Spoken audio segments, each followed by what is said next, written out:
Hello, everybody. I'm Thomas, and welcome back to another solo gaming Sunday. This week, Broken Cask edition, where I will be returning to the tavern running RPG, Broken Cask.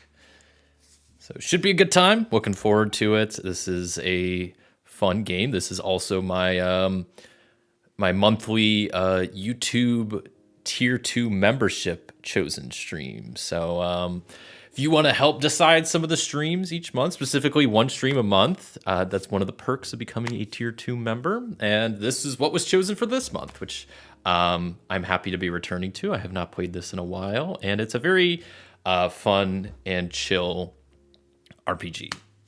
So yeah, hope everybody is doing good. Hello there, Dallas. Interested to see this. I think it's a fun one. It's one of the first RPGs I played on the channel. And it's definitely been the one I haven't played in probably the longest, but it is quite fun. Very different than other RPGs. You know, you are kind of playing, well, you're playing multiple characters really, because you're running the tavern, you're playing the innkeeper, the staff. So, yeah, but it's not like super crunchy either, which I like. I mean, I do like some crunch in my RPGs, but I think this one works well with it being a pretty rules light and easy to play game. Hello there, Red Hill Eagle. Hope you're doing good. Glad you can make it. But yeah, I'll hop into this here soon. And I'm doing something a little bit different with this playthrough. That I'm doing a bit of a themed playthrough, which yeah, I'll talk about here in a bit. But I'm kind of basing this tavern and a lot of the characters and the world I'll be playing in off of a podcast, one of my favorite podcasts, Hello from the Magic Tavern. That's why it's called, the title of the stream is Running the Magic Tavern, because it's running the Magic Tavern, the tavern from Hello from the Magic Tavern, the Vermilion Minotaur. So I'll get into a bit of the details, but I've already at least generated like the tavern, the innkeeper, the staff. I already kind of did all of the character creation stuff ahead of time. But yeah, lots of tables. Yes, very much lots of tables. I mean, it's not like a crazy amount, but there are a lot of tables because there's like a fair amount of events, and each event has its own table, and then you have a lot of other tables.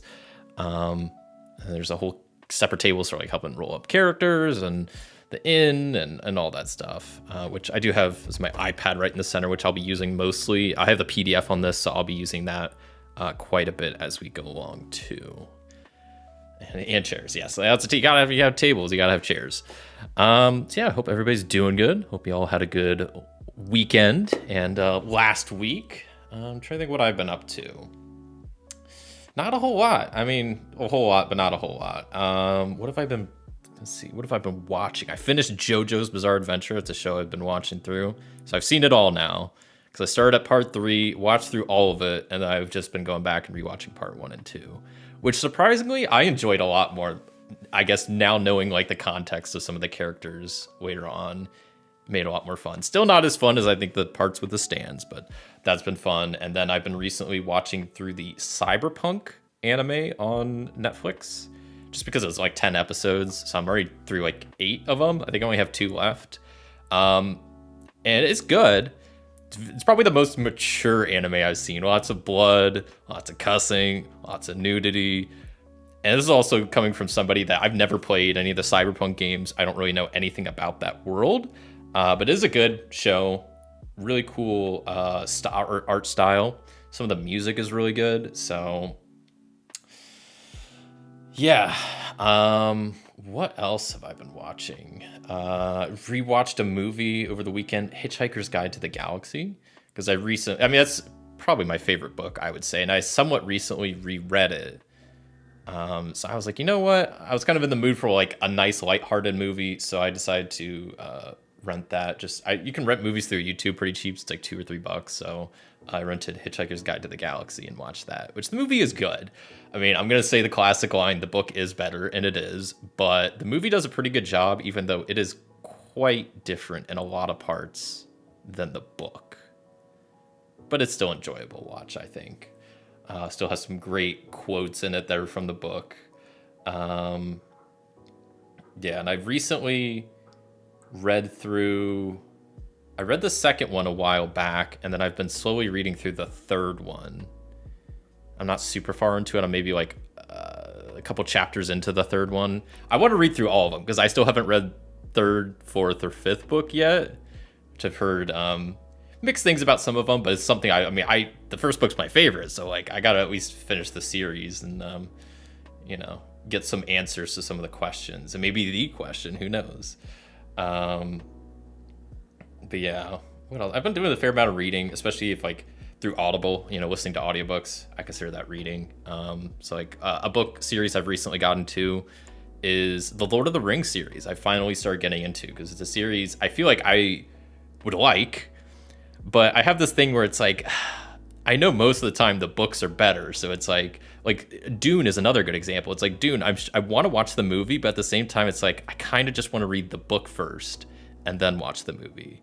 And that's how I felt about Lord of the Rings. It's like, it seems like a series I'd like, but I've never watched the movies because I've always wanted to read the books first.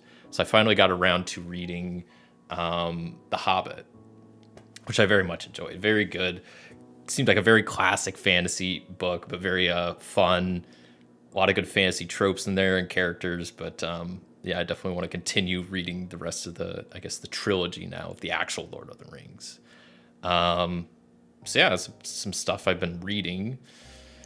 Fan Actual plays How Long Till We Get Ed Greenwood playing Elminster. Ed Greenwood? I have no idea who that is. Love Hitchhiker's Guide to the Galaxy. Definitely. Potential for text adventure adaptation. Same with Dune. Yeah, there's a couple of books out there, or movies, that's just like, I'm sure the movies are good, and I've heard like Dune, and especially Dune 2 is pretty good, but it's just like, I kind of just want to read the books first. Like, if I know there's a book for the movie, I'd rather read the book first and then watch the movie. I don't know. That's just probably a me thing. Dune is a thick book, especially the first one. I don't know how many books there are. That's a thick book. Lord of the Rings is also thick. That's a whole trilogy. Like the audiobook, I think for the first one is like 11 hours maybe. I forget exactly how long it is, but it's pretty long. Hitchhiker's Guides are pretty long. So yeah, I got a lot of books I'm trying to read through. Trying to do a bit of reading at night, I have like a Kindle, the e-ink ones that don't have an actual screen, but it's like the black, like e-ink screen. So I've been trying to read more before bed, so I'm not on my phone as much, and I have I'm still looking at a screen, but at least it's not like the bad kind of like lights and stuff for your eyes. So yeah. That's what I've been watching show-wise. That's what I've been reading. That's kind of what's new with me. That's kind of it. Don't have too much to talk about. I played some Iron Valley last weekend or last week. I did a video of, and that was fun. I like Iron Valley, and my little Stardew playthrough. It was fun, but I felt like I got nothing done in that playthrough. Like, I did get some stuff done, but like I had a lot of stuff I wanted to get done, and I don't think I hardly got any of it done. But I think next time I play, I need to just grind out doing like personal projects in the game to get satisfaction, so I could boost my skill levels and stuff, so I can actually like not suck at farming and some other stuff. Yeah. I'm trying to think what other games I've played recently. That's the main like board game, like RPG wise. And I've been playing this last week to prep for this stream, make sure I remember the rules and whatnot. So I had a separate playthrough of this going on. Lord of the Rings has appendices. What do you mean by appendices? I did start watching Three Body Problem last night, though, but I've read the book before. Is that like the Netflix show or movie? I've heard a lot about that, even though I don't know anything about it. But I'm the kind of guy that I like to go into stuff as knowing as little about it as possible. Like, if I'm going to watch a movie, if I know I'm going to watch it, I try not to watch the trailer. I don't even read the description. Same with a book. If it's like a book I know I want to read, I don't look up anything. I don't read the back of the book. I like just going in with as little info as possible, personally. So it's like, a lot of times it's like when I hear about something, I'm like, I don't want to look too much into it, because if I actually want to read it, I like to be surprised. Yeah, Netflix. Okay. The Three Body Problem. Yeah, I've definitely heard about it, and I've heard good things, but interesting. And hello there, Christopher Ray. Your movie before the book kind of guy. I respect that. Happy Sunday to you too. Hope you're doing good. Hope you're prepared for some Broken Cask as chosen by you. Like genealogy of major characters in the back. Oh, that's really cool. I didn't even know that was a thing. That's actually really neat. I imagine, I mean, if there's a lot of characters, a lot of like, different families going on, that'd be nice.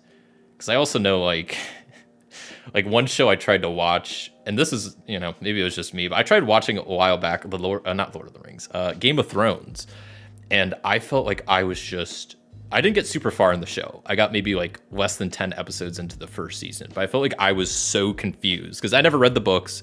So I was like, I don't know who any of these characters are. I don't know who the kingdoms are and the families are. I just felt so lost. And I was even like going online, looking up like synopsis of each episode after I watched it. And I was like, I don't know what's going on. And plus, I've heard the show does not have a good ending. So I'm always like, I don't know if I want to, invest all this time to watch the show if it just is going to like drop the ball at the end. So Game of Thrones is one I've never really gotten into. Maybe at some point I'll get around to it, but I got a lot of other shows I want to watch before then. But yeah. What else? What else I've been up to? Been playing more of this Horizon Zero Dawn game on my PC, which has been a lot of fun. It's this open world RPG style game. We're playing as like a hunter, and there's all these like robot creatures and whatnot. It's a lot of fun. I'm actually getting pretty into it and pretty decently far along in the story, I think. I don't know how far I am in it, but I'm progressing. And apparently they just released like last week a new game, which I think it might have been out earlier on the consoles, but it looks like it just came out this last week on PC. It's like Horizon Zero Dawn something New March. I don't know, but I kind of want to get it because I think I've heard it's a sequel to the game I'm currently playing. So it sounds pretty fun. Yeah, that's kind of what's new with me. Yeah. So I guess we can kind of just start hopping into this here. Hello there, Frederick. Hope you're doing good. I guess I can stop jabbering on. I can kind of just get right into this. Today we will be playing Broken Cask, designed by Derek A. Kamal, with illustrations by Claudine Cangini. So let me do a quick explanation of what the theme for today's playthrough is going to be, because I'm theming this around the podcast Hello from the Magic Tavern. It's kind of in the thumbnail, it's in the title that I'm running the Magic Tavern. So what exactly is the Magic Tavern? So Hello from the Magic Tavern is a podcast. It's an improvised comedy podcast, fantasy themed, about a guy named Arnie Niekamp, and he fell through a dimensional portal behind a Burger King and landed in this world called Foon. It's kind of like a Narnia-ish type world. And luckily, he landed with his podcasting equipment, and he's able to get a slight Wi-Fi connection from the Burger King through the portal. So he just interviews random creatures and guests and people, fantasy people, on this podcast. So he has two co-hosts. He has Chunt, the shapeshifter, which is normally a talking badger. And then he has his other co-host, Usador the Blue, who has a long name, and let's see if I can get it right. I'm closing my eyes, see if I can nail this. It's Usador, Wizard of the 12th Realm of Ephesius, Master of Light and Shadow, Devourer of Chaos, Manipulator of Magical Delights, Champion of the Great Halls of Tarakas, known to the elves as Fiang Yelek, known to the dwarves as Zonin Hookstanges, and he's known in the Northeast as Gasmuenus Maystar. I think I kind of might have maybe messed up the order, but that's Usador's name. He also has many other names: Slippery, Susan Doku, John Sebastian, Johann Sebastian Bacharach, probably a bunch of others I'm forgetting. And it's a fun little podcast. It's been going on for years now. I think I started back up in like 2014 or something, 2015. Very funny. Highly recommend it. And it's been going on, so they're on like their 5th season now. So they've done something like 500 episodes. They also do a ton of like spin-off series. So they do one called like Earth Games where they play like board games, which is pretty cool. And then they have a spin-off series called Offices and Bosses, because in the podcast, since they're in a fantasy world, their version of D&D, since they're already in a fantasy world, is a RPG called Offices and Bosses, where you play as office workers and office employees in a corporate office. So it's a nice little reversal of a D&D type game. So it's a great podcast, very funny, but at least in the first season, a lot of the podcast takes place in a tavern called the Vermilion Minotaur, run by Otak Barleyfoot. So that is who I'll be playing as and kind of the setting I'll be using. I already have my staff list with a couple of staff members I'll be having. I already have Chunt and Usador as some of my staff, and then Blemish, classic Blemish. He is the half-dwarf, pervy half-dwarf bartender that vomits cats, typical. And so, yeah, I guess I can quickly go over my whole little character sheet here, and then I'll get into the rules, and then we'll start playing. Also, my shirt, getting nuts. This is a Magic Tavern shirt. So we got, that's Usador, and that's Chunt. Because at one point, like later on down the road, they start their own spin-off podcast called Getting Nuts, where they talk about nuts. It's pretty funny. But anyway, like I said, this show has like 500 something episodes now. It has a lot. They're on their 5th season. Each season is 100 episodes. So there's a lot of it. If it sounds interesting to you, highly recommend it. That's all you really need to know. I'm gonna go over the stuff I've already generated, and then we'll kind of hop into, I guess I'll go over the rules first, and then I'll go over my character sheet a little bit more in depth. Speaking of video games, I found someone created an accessible mod for your favorite farming game. So sometime later in the summer, YouTube chat drives me crazy sometimes, because there's I may be getting the game and playing it for real or as real. That's pretty cool. I'm glad to hear that. That's cool that people are making accessibility mods and whatnot to help making games more accessible. I am all about that. So that's awesome. I was gonna say something. I was just ranting about YouTube chat. There's the little emoji in the bottom right corner, and it always blocks part of the chat, and it drives me crazy. I should get an ad blocker to hide that, because it drives me crazy. I don't know why they do that. But anyway, Broken Cask. This is fairly simple RPG.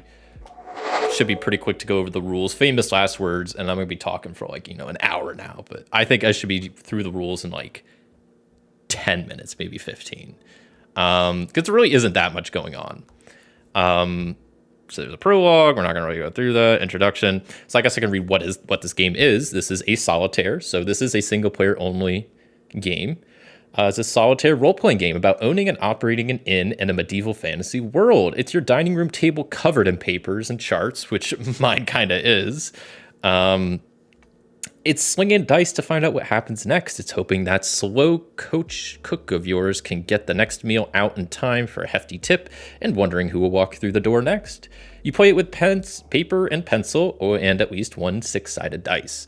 It may inspire you to imaginative feats and storytelling of your own, or it may just be a good time when you feel like relaxing and playing alone. You will create an inn and an innkeeper persona, hire staff, earn gold, expand your inn, trade at the market, send heroes off on adventure, and so much more. This is done by rolling dice against random tables to generate events, then rolling again to see how you and your staff handle those events. You keep track of those things using a log, and you put yourself in the middle of the action using your imagination. So what this game is not, all right? That was what the game is. What is the game not? This is not a tycoon simulator. There's no payroll or ledgers or account balancing. It's not a choose your own adventure type of game, as the events are generated on the fly without a rewritten script. It's not competitive. It's not stat crunching or min-maxing or asking to be broken. It's also not a fully fledged adventure game or a dungeon dive. You will send heroes on quests, but that is tangential to the actual operation of your inn. Adventuring in this case is more like a mini game to help you earn money for your tavern. So that's kind of the gist.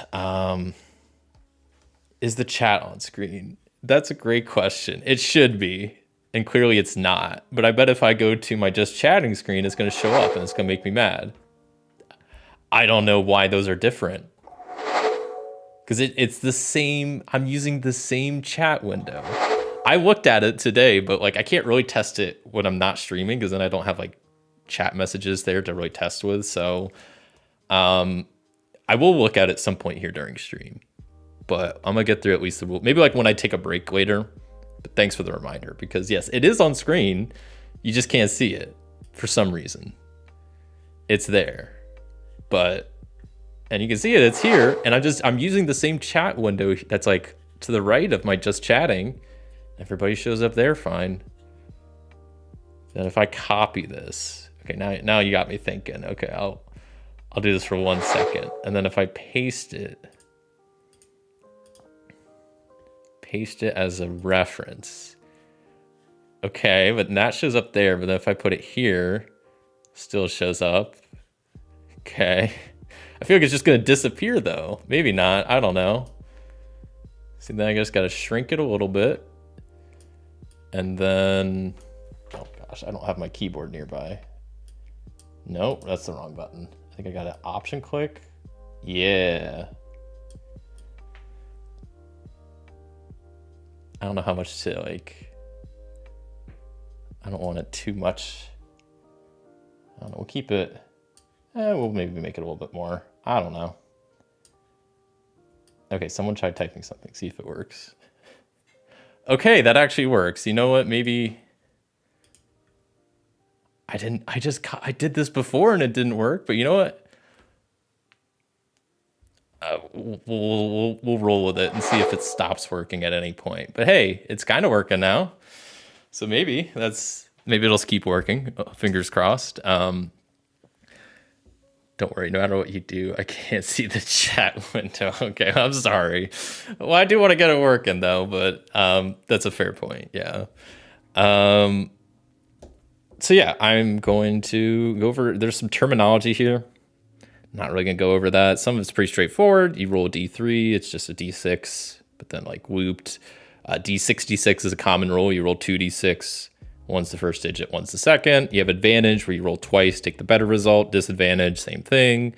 These are just the terms. Not super important. What is important are the abbreviation for the stats. So there's 3 stats used in this game. You got body, heart, and mind. I think I'm supposed to say heart. That says here, but I'm pretty sure that's supposed to say heart. Unless that's been here this whole time. I'm pretty sure that's heart, and that's just like a typo or something. There's also characters have level. There's a prestige level for your tavern. You have gold amounts, and yeah. So taking actions. So the main thing in this game will be completing tasks. So basically how that works is all the times when I'm ready to figure out when something happens, I roll 2d6. That'll get me some number for an event type. I roll in that event table. It'll give me a task. And then that task will have some task difficulty. So as you can see here, it might have something like B3, which means I need to roll the body stat and hope to get 3 or more. So whatever my dice roll is, I add my body stat and hope it's 3 or more. M5 means I roll a dice, add my mind stat, and hope it's 5 or more. That's pretty much how rolling works. It's super simple, and that's what I like. There's only 3 stats, no criticals, no misses, just works, you're done. Crafting the world, concerning notes, innkeeper's creation, and in creation we already went over, and we didn't go over. I kind of just did all this already. I already rolled for starting gold, and I already did some stuff with my starting gold. So I guess, like I said, the rules are pretty straightforward. So I'm just going to go over how like a session overview looks, and then we're just going to kind of get hopping right into it. So with your in created and staffed, ready to play, this chapter describes what it's like to play and how it happens. So, so a session overview. So a session of play in this game is an abstract unit of time within the game world. It can be a day in the life of the inn, or perhaps it makes more sense to think of it as like a festal week, or even a whole season This will depend largely on what the dice have to say. However, you choose the timeline for your session. Lots of things are going to happen. It's kind of a bird's eye view of what the session will look like. So first, a session will begin by setting the scene. So sessions begin with this. You normally only do, or no, yeah, you set the scene by doing a few things. You'll roll the season of the year it is, what the weather is like, what the mood is, and also what's been going on behind the scenes at the tavern. So fairly standard journal setup. Yeah, so there's 2 character sheets that you track your stats on, and then the rest is kind of up to you. You can journal stuff. I just like taking bulleted notes. And that's one thing it kind of mentions. Where is this? Here. So there's like the innkeeper's log for tracking, stats, items, stuff like that. But then, yeah, for as far as notes, it just says, I can read this real fast, that some people are scrupulous note takers, others not so much. The log and session note sheet are there to help you or not slow you down. So if carefully note taking each event as it happens is not appealing, you don't need to. Again, the main thing is to be kept up with the rules are gold, stats, conditions. Having a hold of the game state takes some practice because each task often yields an effect. So you don't have to write down that you just got 3 golden tips, but if it's not important to you to remember that Olaf, the brewer, earned those tips by creating that fine batch of mead, then just add 3 gold. So yeah, it's very much kind of whatever you want to do. I mean, what I'll be doing is I have a spare piece of paper that'll just be jotting bullet points on for each task that I do and what's the outcome of the task, essentially. But yeah, the main thing, like it says, to keep track of is like the stats and your gold. So after you set the scene, you find out what happens, which is the real meat of the game. It consists of rolling on the event table, which is a 2d6 table that has a bunch of different options on different event types, stuff from a monster attack to common guests to a cooking order to gardening and all sorts of other stuff. Lots of different variety there. And then you roll on that event table to get an event to do or a task to complete, and then you complete the task or you don't complete the task. And each task will have a condition for each, whether you succeed, what happens, and if you fail, what happens. And you just keep doing that. It's kind of the main part of the game. There's also special tasks that you can kind of do whenever, at any time during the session. So you have the option to build, so you can upgrade existing rooms or build whole new rooms to your tavern, which is, I like that aspect a lot. You can hire new staff members, up to 4 staff total. You can spend gold to increase your tavern's prestige level, which is right here, and that will come into play for a few things. There's a task called Prate, where if the next task is a hit, you mark prestige. If it's a miss, you -1 prestige point. Not the level, the points, because you have certain points, and once you get to 10 points, then you upgrade your prestige level. I'll go over prestige here in a second. You can quest, so if you have a hero or a mercenary, you can hire them to send them questing. You can do the shop action to go to the market. You can take action, where your innkeeper actually does a task instead of the staff. You can only do that once per session. You can train to spend some of your gold to improve the skills of your staff. And you can also treat a regular. The session is kind of how long it's as you want it to be. But sometimes the game will tell you when it ends. So if you don't close up shop yourself, the session may end either when you can't act anymore, so your staff is just kind of exhausted, or you're out of money, or when a game effect tells you that it has ended. So it's kind of hard to operate an inn when there's a temporal rift in the common room. So you then refresh your log by erasing any temporary effects, healing all morale loss and conditions, rounding out any notes for future sessions. And that's kind of the gist of it. Let me talk about prestige level. So prestige level, as you can see on my character sheet, kind of right here, there's a prestige level tracker from 1 to 5. You start out at level 0, I guess. And right here is what makes an inn famous or remarkable. Who knows? Magical beer? Probably. You gain a point of prestige whenever your staff rolls a 6 or when you successfully use the parade task. Filling up the bar raises your prestige level to the next level. You can also use the special task called Influence to skip the points and raise your prestige level if you're in directly. This is indicative of your brilliance, your networking, your general markability, and the public response to it. So at the start, you have 0 prestige level. When you fill up the bar or use the Influence task, your prestige level goes up by 1 level.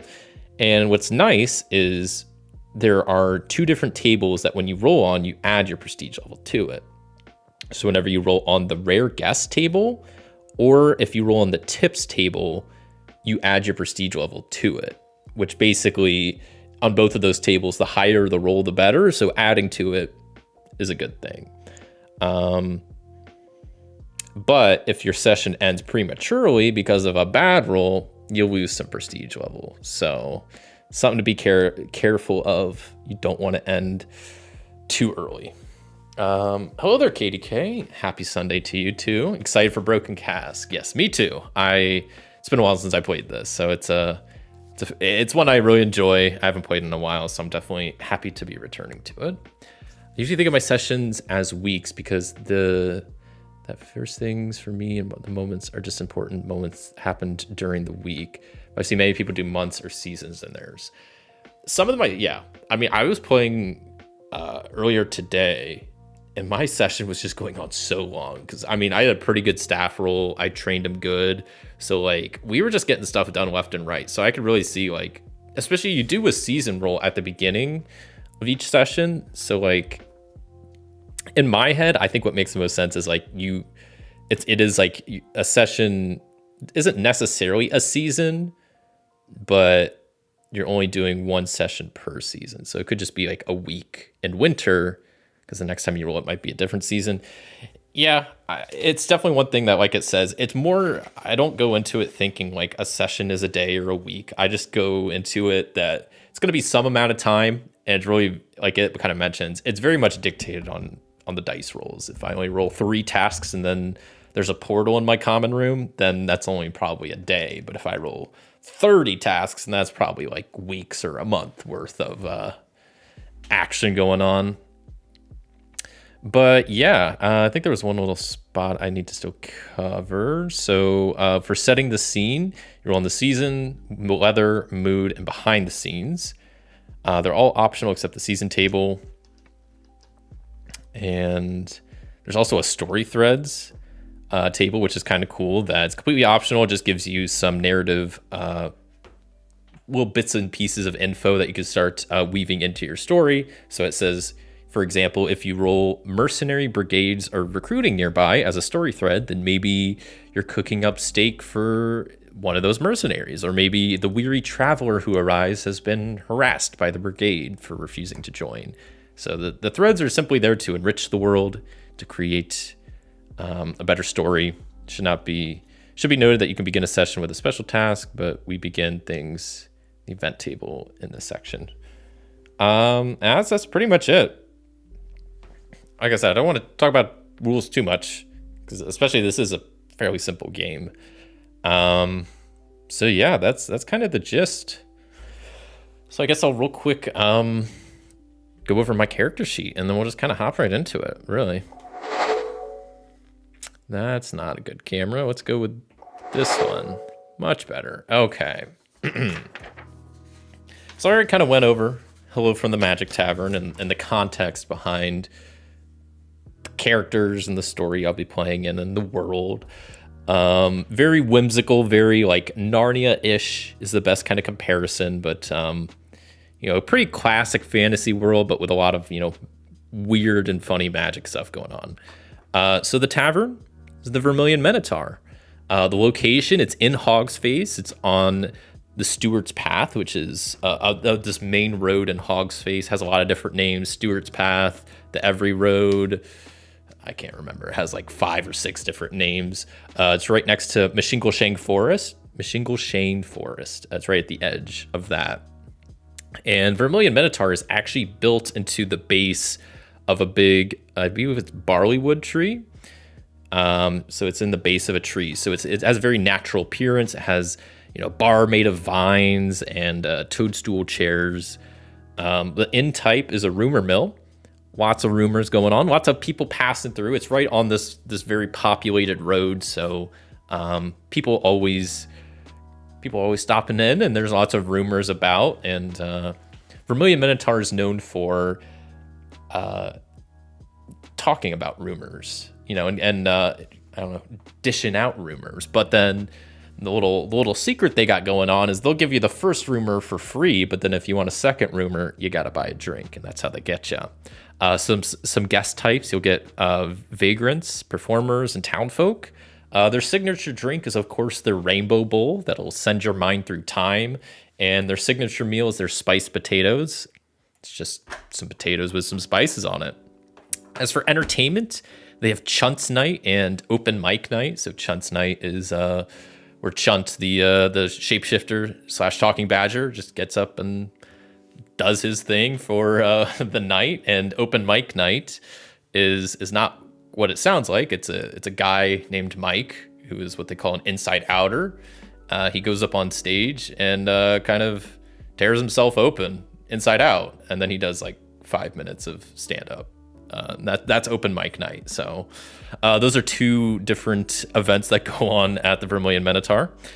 For unique services, I chose that they have themed dinners for all occasions. Some of these options I did pull just from the tables. Others I just filled in myself. So Anomalies, the garden is alive. Figured that kind of makes sense for the natural kind of bar. And then for pets, there's a pack of unhomed cats that have taken refuge in the cellar. Which I'll tell you how a lot of these cats got here in a second. But let's hop over to the innkeeper info. This is run by good old Otok Barleyfoot, who is a half-elf. He comes from a long line of innkeepers and pub owners. So I think specifically the Vermilion Minotaur, I believe, was owned by his father, and maybe his generations before him. It was kind of a tavern that was passed down, I believe. So his special ability is he may always perform a brewing task instead of the staff. So normally you can only use innkeepers once per session, but it sounds like if it's a brewing task, then Otak can always be used if I want to, which is pretty nice. His appearance, pretty basic, just plain tunic and some trousers. His quirk is he's a bit of a compulsive cleaner. He's got +2 body, +3 heart, +1 mind. I started with 16 gold. I'm down to 3. I spent some of it. I'll explain what I spent it on right now, actually, is that I spent 10 of it on not upgrading, but building another staff quarters, which I should have marked right here. And then another 3 of it, hiring an extra staff to have, because you only start with 2 normally, but I spent some money to start with 3. So our first bit of staff members is Chunt, who is the shapeshifter, but normally he is a badger, talking badger. His role in the bar is being the bouncer. So he's got +2 body, 0 heart, and -1 mind. He has 2 morale. Next we have Blemish, the half dwarf. And Blemish is a pretty weird dude, pretty pervy guy, kind of weird. He vomits cats from his mouth. So that's where a lot of these unhomed cats that are chilling in the cellar come from. It's from Blemish. He's kind of strange guy. He's got +1 body, -1 heart, +1 mind, 1 morale. And then, of course, we have Usador the Blue, Wizard of the 12th Realm of Ephesius, Master of Light and Shadow, Manipulator of Chaos, Devourer of Magical Delights, all that stuff. He's a wizard. His race is wizard. That's just who he is. And so he's got +2 mind, 0 heart, and -1 body with 2 morale. I believe I just straight up took the alchemist. There's like an alchemist role, and I just changed the name to wizard for Usador. And that's that. That is the staff. That is the Vermilion Minotaur, and I think we're pretty much ready to rock and roll. I'll zoom back out here. Make sure all my papers are in order, and I think we can I'm going to take a quick sip of water, and then we're going to get going with our first session. Who knows how long it's going to last? Probably, hopefully a while. Got a couple staff. I think I have. I'm using coins up here for my gold, so I have this metal currency off to the side. I have 5s, 20s, and 1s. So I'll be using that. So I have three gold right now, because like I said, I spent some I guess 13 on getting a new staff quarter and then training or hiring a new staff. So I think that once I get a decent amount more money, I want to try to train people, because right now we don't have a lot of heart stats. I want to try to prate a decent amount once we get some prestige level, try to upgrade my prestige on the first session. Would be pretty sweet. And yeah, that's kind of it. So yeah, we'll get a quick sip and we'll get started.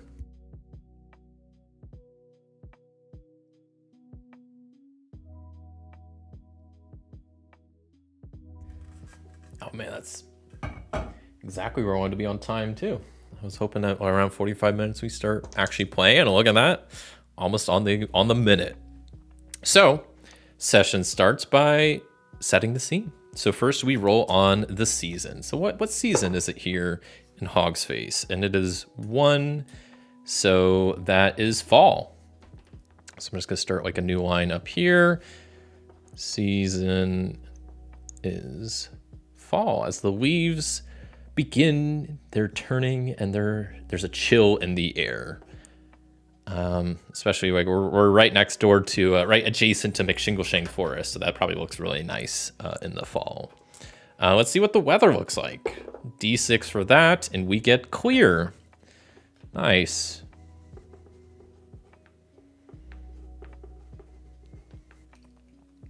Love to see that. So no extreme weather. And then we'll roll on the mood, because this is optional. And sometimes you might not want to roll on it because it can give you negative like results, but it can also give you positive results. And I think it's just a fun table to roll on anyway. So we got a 2, which means it's slow enough to make 1 drowsy. And we have -1B forward. Nice. What that means, there's some effects like that. It just means the next time I roll on something that requires body, I have to have -1. So I'm just gonna quickly write slow enough to make 1 drowsy. Perfect. I think that's the last thing. Oh, the story thread I might also roll on, which is where. Behind the scenes, I do like rolling on, but normally you roll those between sessions. I don't really, you maybe can roll that on your first session, but I don't choose to. I guess the story thread, I rolled 2d6. That's 3 total.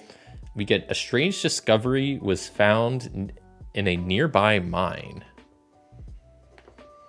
Okay, let me jot that down real fast. A strange discovery.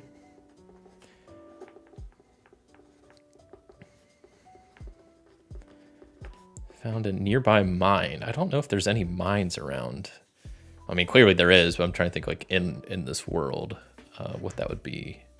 I can't think of much, but that's okay, because we're gonna get started with task number 1. Let me use my good dice here, my old white and blue combo. So we're gonna roll on the events table and just get going. So the first event is we roll a 3, so we get a special event for our very first event, which can be good, but it's usually going to be something difficult, so I'm not looking forward to this, but it's a 2. So the special event is a hippogriff migration. So I'll jot that down real fast. Special event, get a hippogriff migration. And that's normally all I really write down. Says you'll love to see it. The majestic swarms of hippogriff careening across the sky in their flying hexagonal formation. Hippogriff watchers come out in droves for this stuff, and you need to sell them some beer. So the task is mind 3, which I don't think we have -1 body forward. So mind 3. I think if I just use Usador, he's got a +2 mind, so I can't fail with him. So I'm gonna do that. And let's see what we get. And we get a 1, but luckily he has +2, so we get a 3, so that is a success. What I've been doing is just I write a little check mark next to the task that we gotta succeed on. Also, I'm gonna write a little check mark in Usador's box, because essentially once per session, If a staff member succeeds on a roll, they get XP. What I like doing is I just give it to them at the end of the session. And I just mark down during the session whether they got XP or not. So, yeah. I don't think this game is a journaling game. What would you say a journaling game is? I've seen a lot of people describe it differently. I don't know if I would definitely consider this a journaling game, but there can be journaling aspects. And with the story threads, like you can definitely make your narrative. You can make more of a narrative if you want, or you could just, play it pretty loose, which, I mean, the rules are light, so you can kind of do whatever. What would you say, adrenaline game? I don't know if I know that game. I've seen people describe it differently. But yeah, so Usador did a great job at serving these people beer for the Hippogriff Watchers. So on a hit, it says you've pulled it off, roll on the tips table 2 times. So I got the tips table way up here, so I'm just going to roll 2d6. We get double 3s. So a 3 is 1d6 minus 1. So I'm just going to re-roll both of these. And we get 5 plus 3. We get 8 gold. Oh, you'll love to see that. So that means we are up to 11.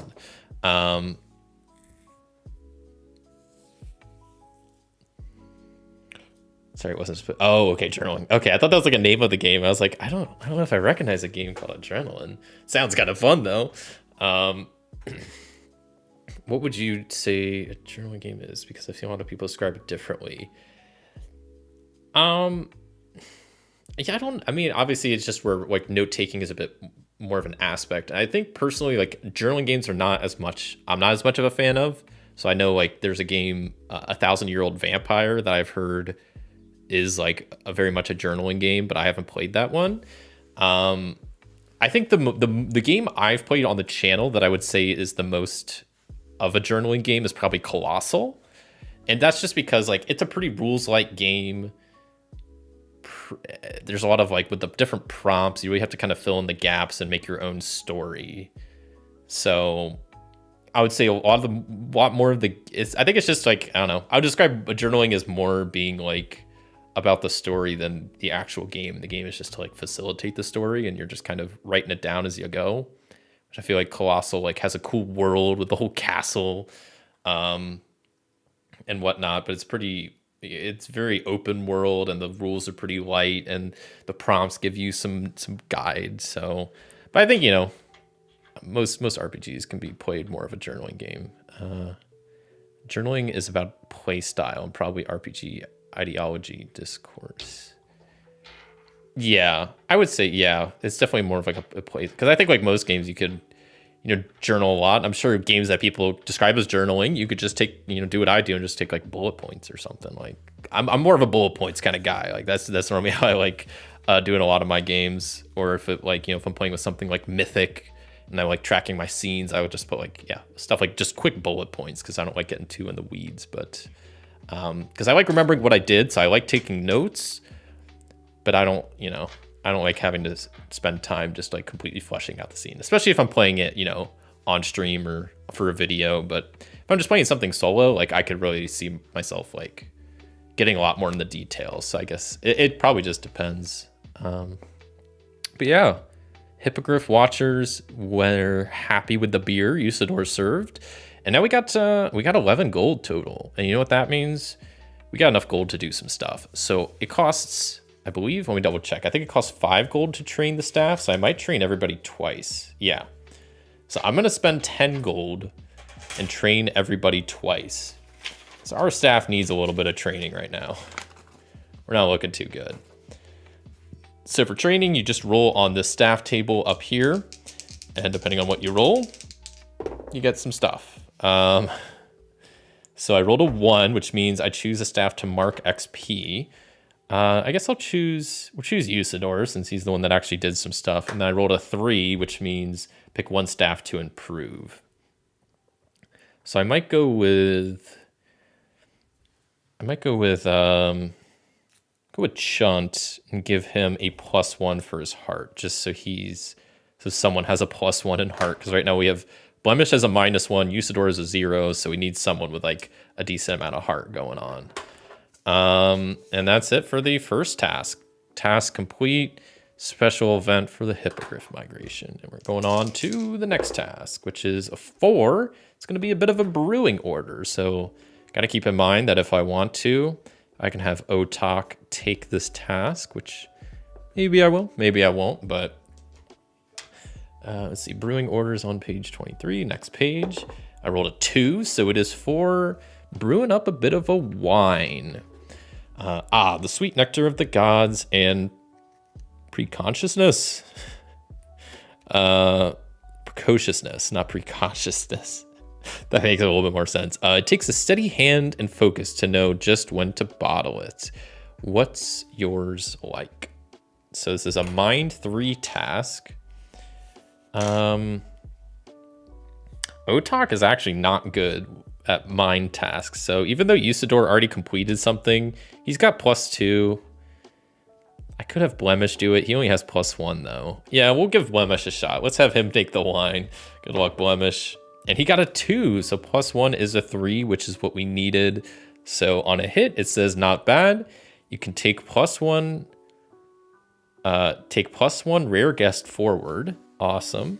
So that means the next time we roll on the rare guest table, we get +1. Where is that? +1 rare guest forward.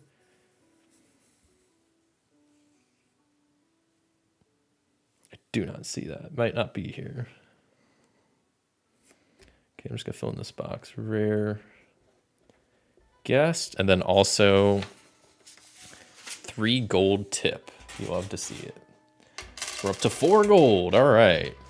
I haven't rolled any 6s yet, because when we roll a 6, that's when we can start getting prestige level, and then I can use that prestige level to prate to basically gamble my prestige level.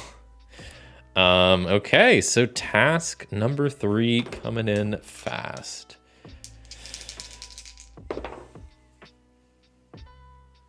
Yeah, I was trying to figure out at what point do notes become journaling, because I take notes. Yeah, I think it's pretty, I don't know. I think it's pretty subjective, but I mean, I would say, yeah, I don't know. If you're writing notes just to remember, that's one thing. But if you're writing notes to like actually like kind of make a story that you could like give to somebody and then they could like kind of figure out what's going on, but I don't know. I feel like that's kind of a subjective thing. But 8, we rolled an 8, so that's going to be a gardening task. Fun. Okay.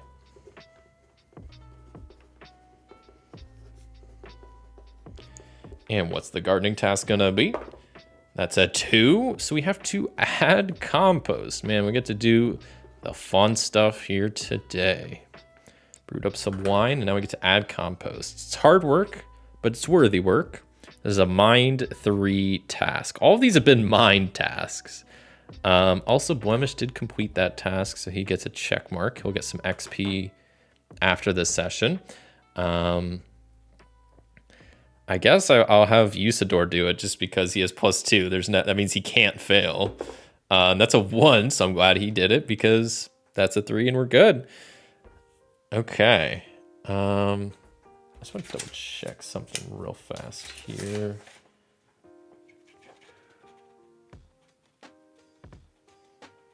Okay, sorry. So what does the hit say? That sweet smell of dirt grants you +1 gardening forward. Okay, so next time we do a gardening task, we get to get +1. There's +1 cooking forward. Guess forward brewing service. Age.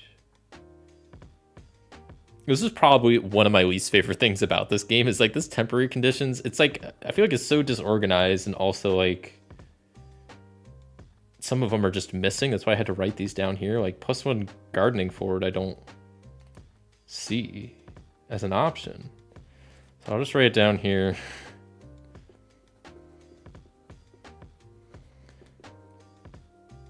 Like, I don't know why there's just some missing. It's very odd. But whatever.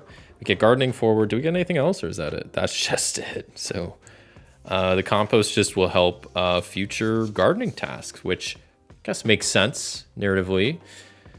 We do have a garden that is alive, so gardening tasks are kind of weird for us, but that's okay. Let's get on with the next task. We get a 7, so that is good old cleaning task.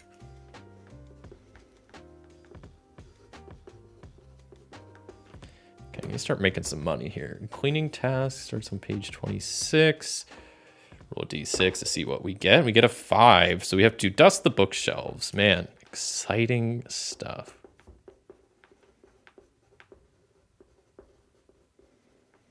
We did that task. Who comes to an inn to read? Well, lots of folks, actually. Wizards especially. So this is another mind. This is a mind 6 task. It says wizards especially. I feel like Usador, the wizard, should be the one doing this. I feel like Usador is kind of doing everything, but you know what? He's got the best mind stat, so like, I'm gonna roll it. I need a pretty good roll though. He has +2, so I need a 4, 5, or 6, and I get a 1, so he fails. It's awkward. He fails dusting a bookshelf. That's rough day for him. Nothing is more offensive to the wise than an untidy bookshelf. Take disadvantage next time you have any task involving wizards. Way to go, Usador. We have disadvantage on wizard tasks now. And there's wizard convention. Disadvantage, so I can fill that in. I'm just gonna write in wizards. Got a lot of things going on. So we have +1 on rare guess, disadvantage on wizards, +1 on gardening forward, and we still haven't had a body task yet, but whenever we do, we'll have -1 on that. So we cross that out, and we're on task number 5. We're cruising right along. I need to start making some more money. I need to also roll some 6s. We got common guest coming in. Finally, we're getting some guests too. Common guest. I want to start adding in some of these fun folks to this world. So we get 2 crafter. Okay, who can we do as the crafter? I'm trying to think of some crafters that are in like Hello from the Magic Tavern. There's Chubbin from Chubbin's Chamber Pots, but he just makes chamber pots, which I guess is a craft of a sort. We'll go with Chubbin. Sure. Because I can't think of another crafter off the top of my head. Yeah, that's fine. So what does it say for this? What's a day running an inn compared to a smithy or cotter or coop? These are the real working class heroes.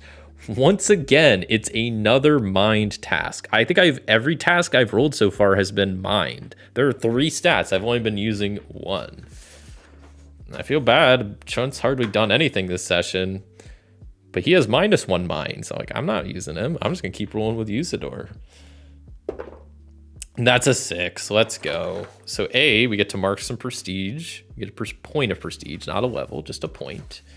But then we definitely succeed at serving the crafter. So after a few cups, they love to share enlivening tips. Take +1 M forward. Okay.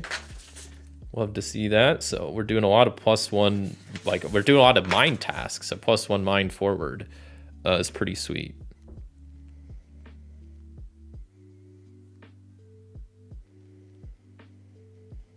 And then I think I can roll to try to make them a regular. Which I rolled a 5, and it's on a 3 to 6, they become a regular.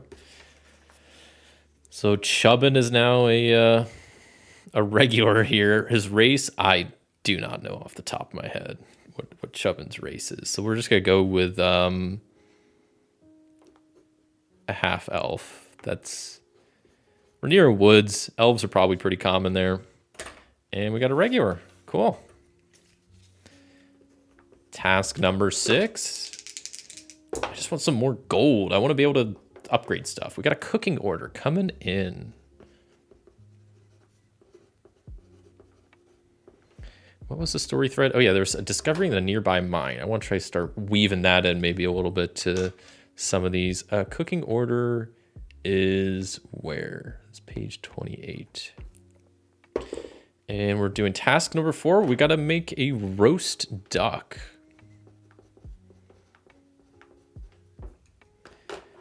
Oh my god, it is another mind task. Every task has been a mind task. Okay, it says you have the staff double check to ensure the duck is not a transmogrified mage, right? So I roll d6. Okay, good. On a 1, the duck polymorphs back into a humanoid. You miss automatically. We didn't. This is a mind 4 task. Luckily, we have +1 mind going forward. So I'll go ahead and erase that as we're adding +1. I'm just going to have Usador go again. I feel bad. Usador's getting used a lot, but like he's too good. So I'm adding +3 to this roll. That's a 3, so we succeed easily. On the hit, the foul is worthy to be put on display, +1 forward service. Okay. Well, I want tips. I would like gold, but we'll take it. Oh, I should have prated that round. I think I might for this next task, which we'll see what good old task number 7 is. It's a 5, which means that is a service task. So let's go back. Isn't that, we just got +1 service forward. So whatever this is, we'll be adding +1 to it. Please don't be another mine task. Thieves Gathering. Okay. And it is. It's another, spoiler alert, it's another mine task. Service, this is Thieves.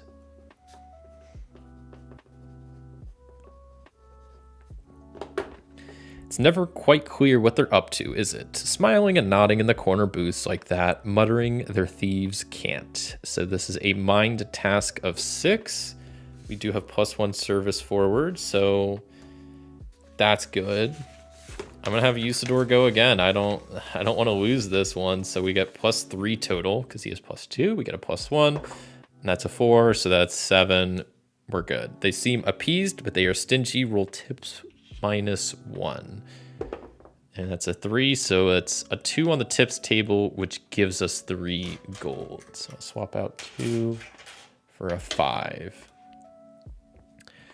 And I might go ahead, just because I have 5 gold again, I'm going to train up the staff some more because I really want to make sure my staff's trained. So let's go ahead and do that. Roll on the training table. Ooh, that's a 5, which means I get to improve someone by 1.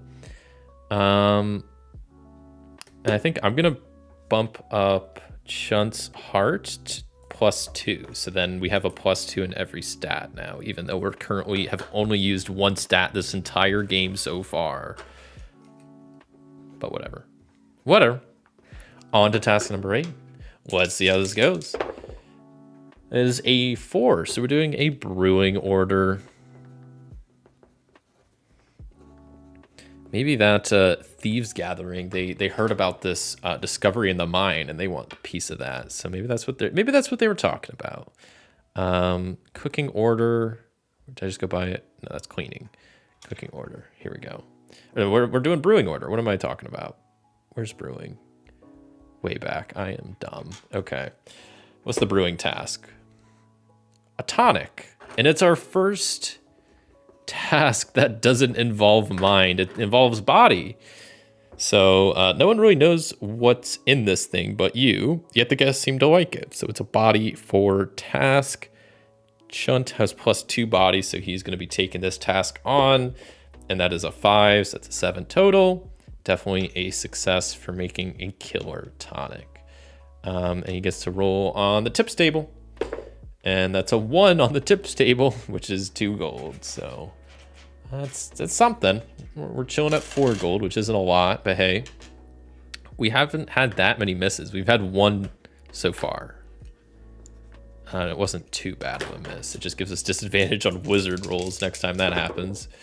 Next task is a 6, so we have a common guest task.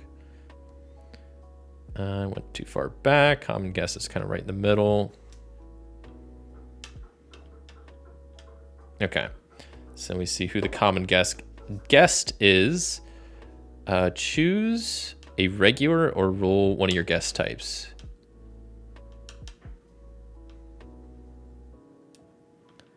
Okay, I'm gonna go with the regular. Chubbin for sure. So for regulars, you roll plus H against their level. Okay, so plus H against their level. And Chunt made that. So everybody's done at least one task successfully. We'll have Chunt go again and serve Chubbin. And I'm going to prate because I can't lose because it's only a plus. It's only a 1 heart task and he adds +2. So that is a 3 total. The prate paid off. So now we're up to 2 prestige level. And then, what's it called? Oh, then we get to roll on the tips table, I believe twice. It says roll on tips, then again as many times as they're leveled. If you rolled a regular, which I did. So I get to roll, I guess, twice on tips. The first one's a 6 and a 4. So a 4 means we just straight up get 5 gold. And then a 6 means we roll on the rare items table, which a 5 gives us the extravagant adventuring gear. We can turn a regular into a hero. Cool. It's actually pretty nice. I didn't even write that down. Let me write common guest. Regular. And we were serving good old, I don't know what. There we go, Chubbin. All right. Next task. What's going on? Get a 7. Doing a bit of cleaning. And where's cleaning? It was right there, wasn't it? Yep. Cleaning task is 3. So we need to arrange the common room.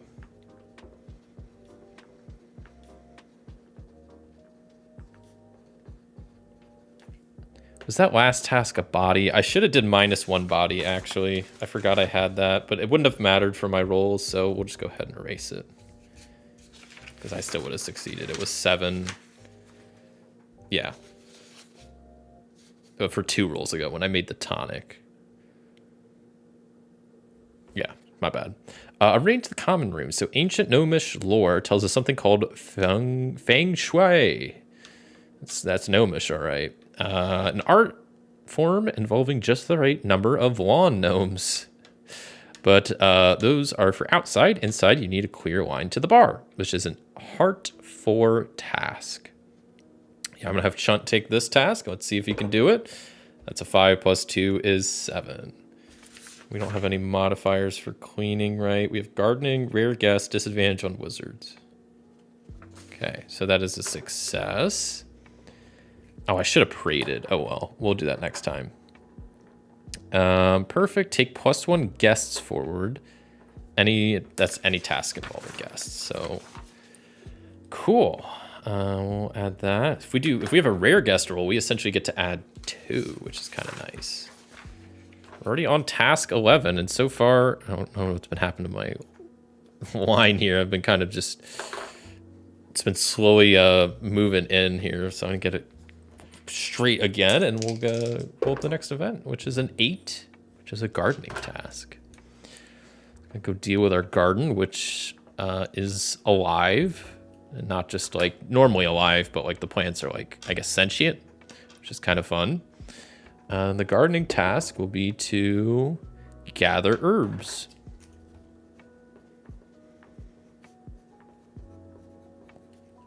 Send one of your staff out into the broad unknown, armed with nothing but herb lore and hope for the best. This is a task of mind 5. We do have, I think, +1 garden forward, right? So we get to use that. Nice. Almost forgot about that. So then, yeah, we get to add +1. So I'm going to have Usador do this, and we're adding +3. And we need a 5 total. And we rolled a 5, so +3. We're chilling. And the success is we get +1 cooking forward. Okay. Well, where's cooking forward? Cooking forward. There's -1 cooking forward. There's +1 cooking forward. Okay. And we'll move on to task 12. We're smoking through this. We have not lost any morale. made a good amount of money. I kind of want to maybe train the staff a little bit more. Mainly train Blemish to have more morale, so everybody has 2. So maybe I'll do that real fast. I'll spend 5 gold, do a staff training roll. Unfortunately, I rolled a 1. That was like the one thing I didn't want to roll. So we'll give that to we'll give it to Chunt. Give him a bit of XP because we don't actually get to boost any stats. And let's do the next roll, which is a 9, which gives us a cooking order. All right, let's see what we're whipping up in the kitchen here. That's cleaning, cooking is right here. Something good, hopefully. We do have +1 cooking forward, right? So we got to make steak and mash. Filling, tasty, and appealing, we hope. So this, I do get +1 cooking forward. And this is a body 3 test. So I'm gonna have Chunt do this, so he'll add +3. And I'm going to also use the Prate action to bet my prestige points, all of them, which I only have 2 right now, that the steak and mash will be fantastic. Let's see how Chunt does. That's a 3, but that's totally fine because we're adding +3. So the steak and mash is good, and we also get 2 prestige points because I prated with 2. Because you can prate with more than 1. It's a gamble, but you can do it. And we get to roll on the tips table, which is great. Hopefully I get something decent. I got a 1, so that's 2 gold.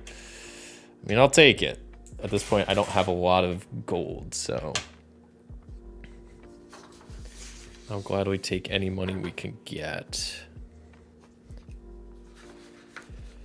Task 13, man. It's been a good session so far, but it could end at any point. We roll 1 bad roll and it's over. Okay, now we got troublesome guest.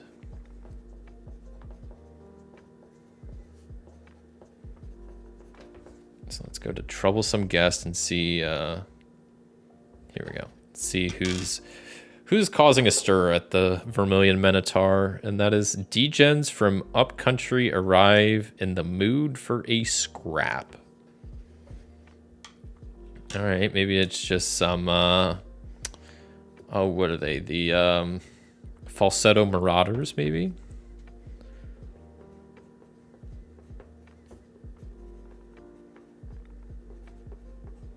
And this is a body 3 test. Well,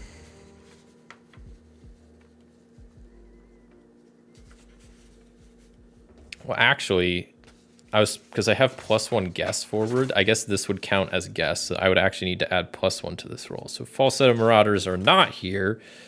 It's actually with whatever is above this, which I guess we'll read real fast. It's actually a rowdy drunk pulls a decorative sword from the wall. Okay. That feels like a Crom sort of thing. So we'll say Crom is here and gets a little too drunk. Pulls the sword off the wall. So this is a body 4 test. So I'm gonna have Chunt do this because he has body +2. He's the bouncer. Like that's really in his wheelhouse. Have him take care of this. That's a 2 + 2 is 4, and that's all I need. So barely got it. The drunk is quelled. The sword replaced. The crowd goes wild. Roll for tips. We roll 1. So that's only 2 gold, but we'll take 2 gold. I also think I do have this still, this 5. Did I not train with that? Well, I might do some more training right now. I feel like I'm spamming training, but I don't want people to have bad stats. I don't know, so I'm gonna do training again. Let's see if I can get something other than a 1. There we go, a 3. So now I can boost Blemish's morale up to being 2. Which is good. So everybody has a morale of 2 at this point. Love to see it. And then we'll get on with the next task. Task 14. I feel like I want to get my Prate up higher before, or my prestige up higher before ending the session, but I don't know if that's going to happen. We roll an 8, which is a gardening task. And we go to the gardening tasks. Let's roll on the table. We get 2, so it's add compost. Don't we have +1 gardening from earlier? Or did we already use that? I think we already used that. So this is just, we're adding compost again, which is a mind 3 task. We'll have Usador take care of this, mind +2. So even if we roll 1, it's fine. We rolled a 5, so we're more than fine. We get +1 gardening forward. So we add that back to our little sheet here. Which is that one that doesn't have an option here. They got cooking forward, brewing, service. There's no gardening forward.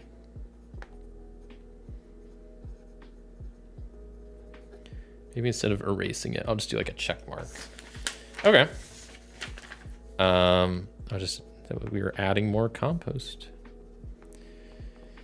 Easy enough. Task 15.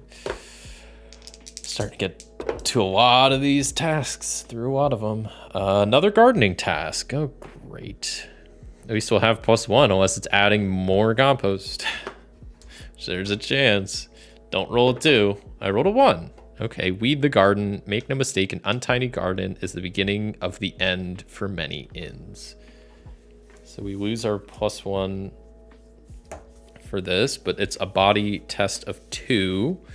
We'll have Chunt take care of it, and I will also prate all of my prestige points, which is 4 right now. But I'm guaranteed to get this because I have +1 from before. Chunt has +2, so that's +3. The task is only for 2. I'm rolling just to see if I can get a 6, which I rolled a 1, but that's okay. It's still a success.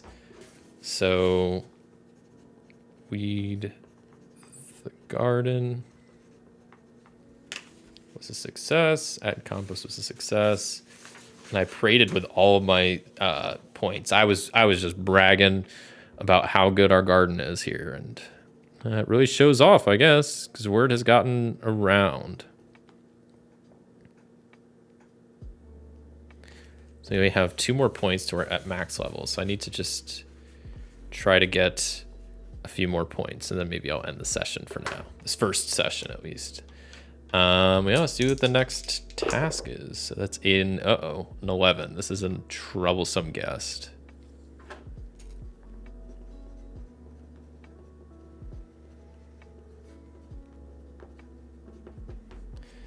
Let's see who this troublesome guest is. And it is, a 6. Create a task based on your anomaly. My anomaly is the garden is alive. So maybe we have some garden monster attacking.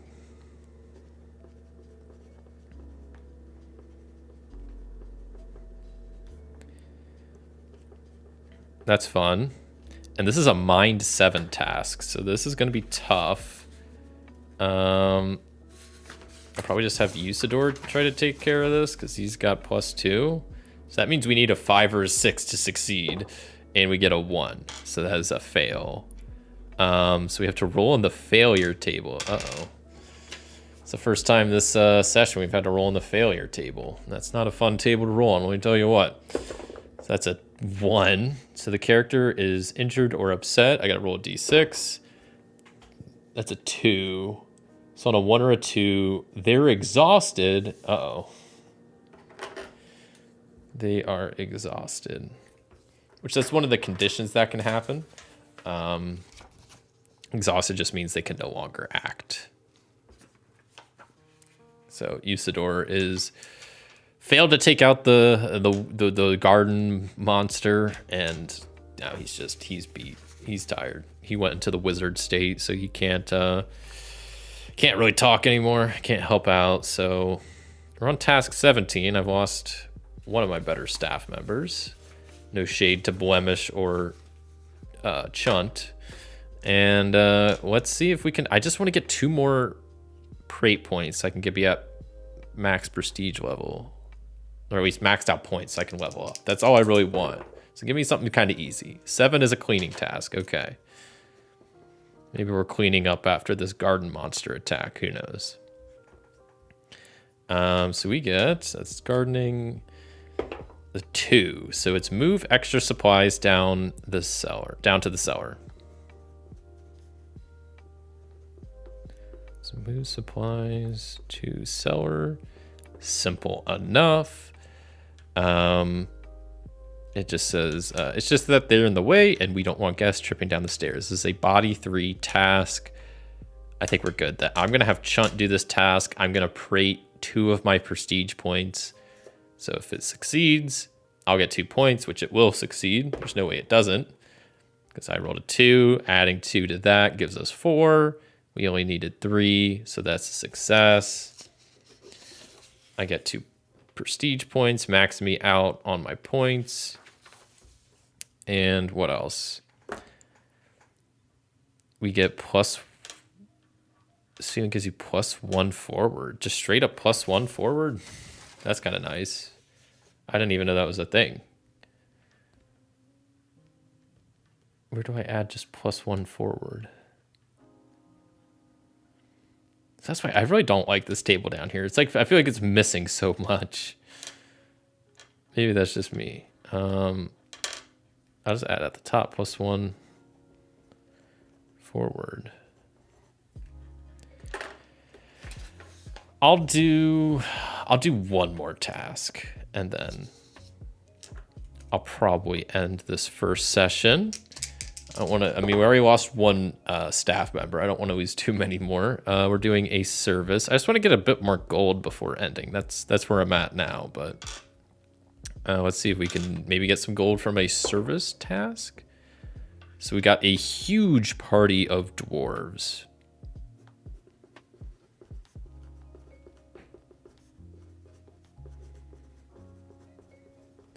Okay, and this says, they just kind of show up, don't they? Hopefully you'll squeeze some tips out of them before they break out the veals and throat singing. This is a heart 5 task. And we'll probably have Chunt take care of it because he has +2 hearts. So we need a 3 or higher. And we get a 3. So that's exactly 5.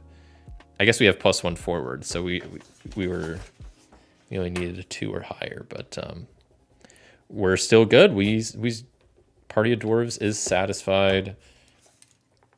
And do they tip? Roll tips +1, or they invite your staff member to share in an adventure. No, I'm good. I'll roll tips +1, which is 2, so we get 3 gold. Okay. We're up to 6. I think I'll end the first session there. Not a bad start. Not a bad start. So I forget exactly if there's what I do for the session cleanup. I mean, I know I restore morale. What else do I do? I get rid of temporary conditions, right?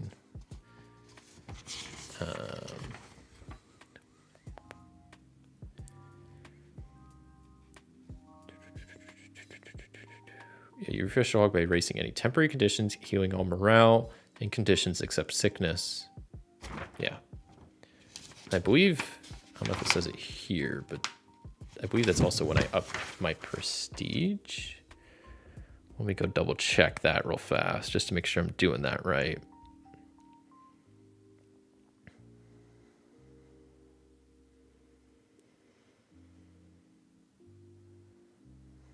I guess it doesn't necessarily say that. It just says when you fill up your prestige bar, your prestige level goes up by 1 level.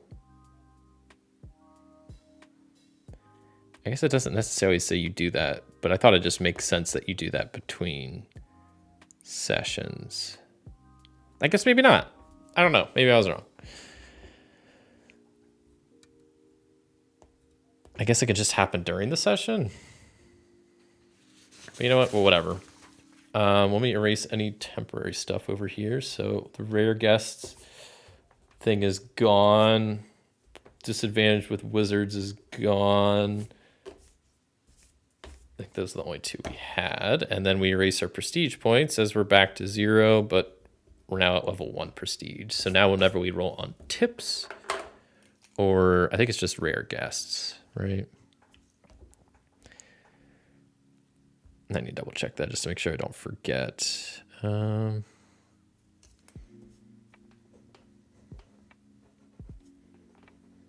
just gonna make a note just so I don't forget, because I definitely will.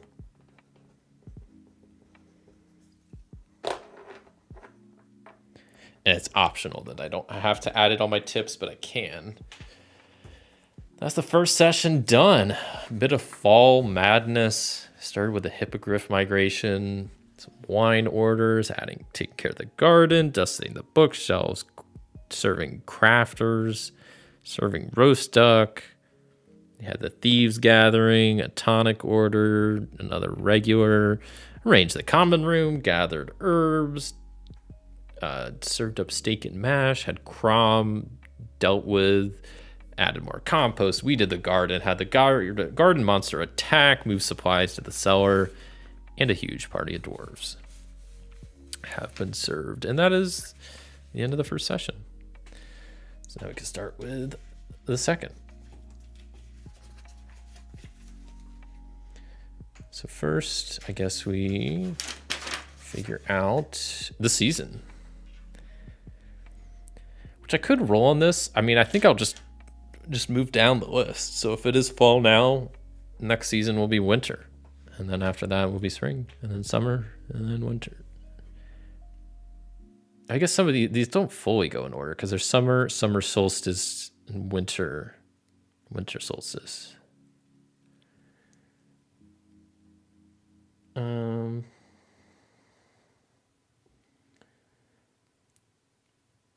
I guess winter solstice comes first, so we'll go with that. I'll just choose that.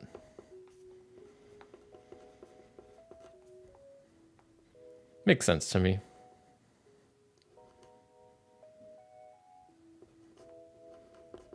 I can't spell. Okay, and let's see what the weather's like for this winter solstice that we are heading into. There's a blizzard. Nice.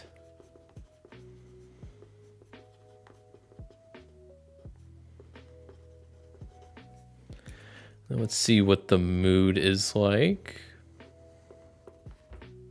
I don't imagine it might be kind of good. Nope, we get -1 body forward, the same as last time. It's slow enough to make one drowsy.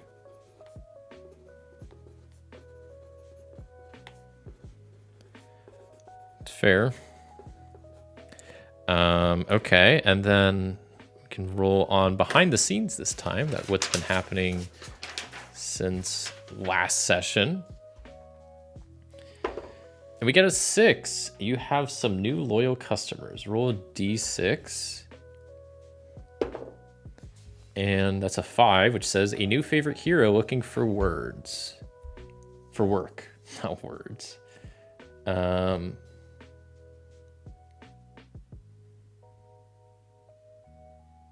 Okay, so we have a hero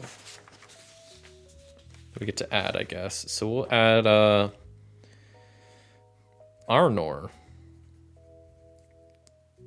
Which I don't even know what his race is. I think like half orc, maybe. Something like that. And I'll write that as a BTS. We got a new hero. And then I'll write a story thread as well. Just some, okay, this is a 2d6 roll. Just some extra little stuff going on. So we got 12.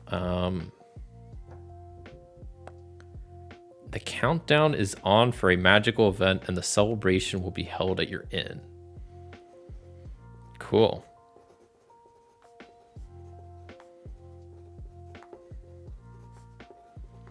I mean, if it's winter solstice, I kind of think that could be like their version of New Year's is happening. So that's coming up here soon. So that's maybe one of the things that will be going on here at the Vermilion Minotaur. I'm going to take a quick sip of water.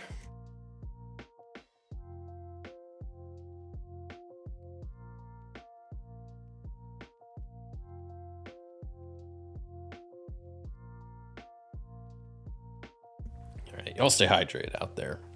I've not been drinking as much water as I should be recently, so I'm trying to be better about that.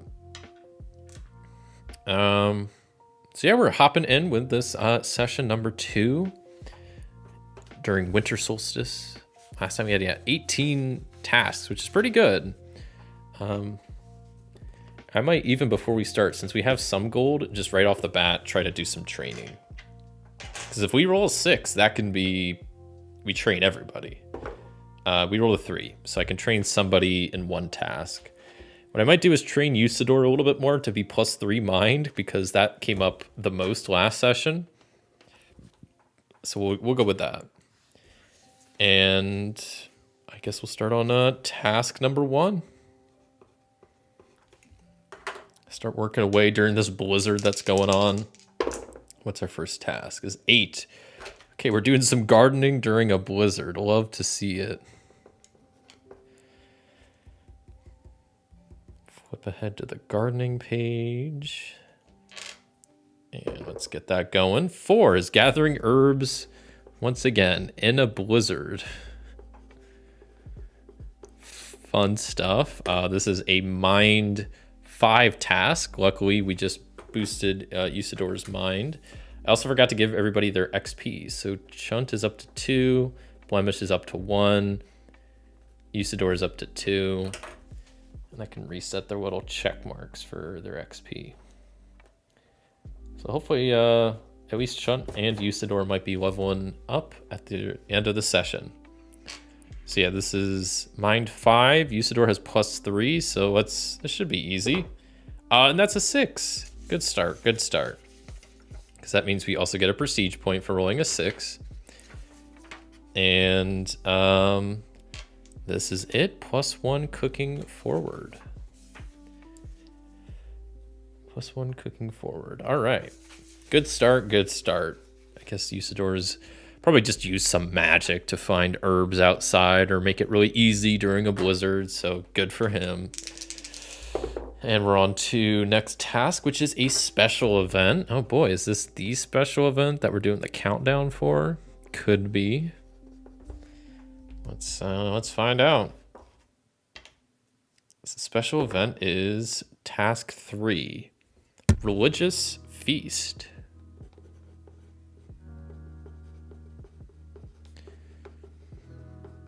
Oops. Can't spell, apparently. When the temple lets out, they need some place to go. Say a prayer to whatever god they're worshiping and get after it. And this is a heart task of 4. Also, I need a check mark next to Usador because he completed a task. Heart task of 4. We'll have Chunt take that up as he's got +2 heart. So let's see if Chunt can serve up this religious feast here. And that's a 3, so we get a 5 total. We only needed 4, so we're chilling. So we'll put a check mark next to Chunt's name. Completed that.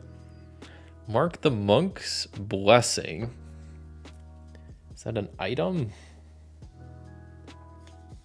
Or is that like a... Oh, that's here. Monk's blessing. Okay, it's a temporary effect, okay. And acquire icon. Acquire an icon. Oh, that's an item that you can spend to avoid a guest. Interesting. Blessing can cancel 1 curse, and we get an item. Okay, that's a pretty nice couple little items and benefits. So I'll gladly take that. Now let's keep rolling. That is an 11. Oh boy, we're dealing with a troublesome guest.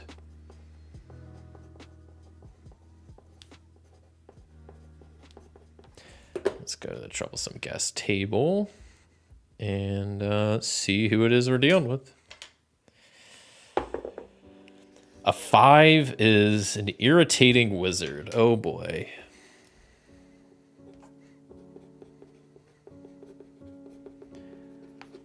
Well, we got a lot of wizards that could be. Not that they're all irritating, but we got a lot of wizards to choose from. She won't stop blathering other patrons with her story. You know what? I'm going to change that to be Cam the wizard, so he can't stop blathering to other patrons with his stories. Camniferous Dewspring. I don't remember all of Cam's names. He's got a lot of names. Yeah, he has a lot of weird names. But he's the master of space and time. You know, that wizard. So to deal with an irritating wizard is a mind 6 task. And who better to deal with Cam than Usador? So, because he has +3. So good luck, Usador, dealing with Cam. And he rolled a 3, which is all we needed. So on a hit, it says he presents a small cache as proof of his last adventure. Roll on the loot table. I think it's the first time I rolled on the loot table. Where the hell is the loot table? I don't even know where the loot table is.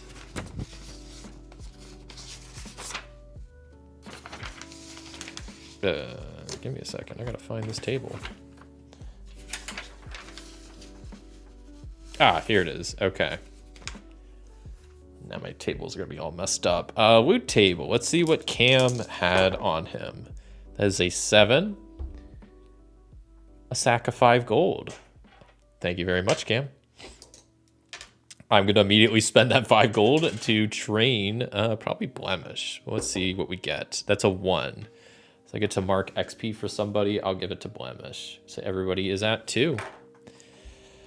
Thanks, Cam. Thanks for the loot. Glad Usador was able to deal with your stories. And let's get on with the next task. It's an 8, so we're doing more gardening during a blizzard.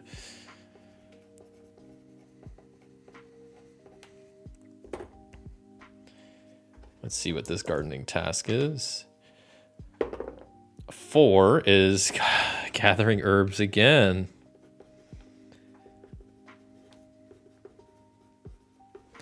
It's a mind 5, so I'm going to have Usador go because he has +3. That's a 1, so that's a miss. Which means this is not it unless it's Gertie Root, -1 cooking forward. So I guess I'll just erase my +1 cooking forward because that would just kind of cancel out. Which is fine. Maybe he used up all of his, maybe he's just tired from dealing with, let's say Spintax, from dealing with Cam, so he wasn't really in the mood to go looking for herbs. So we're on task number 5 now. Let's see what we get. 7. That is a cleaning task. Okay. And that's just back 1 page, I think. And let's roll on that. That's a 3, so we have to arrange the common room again.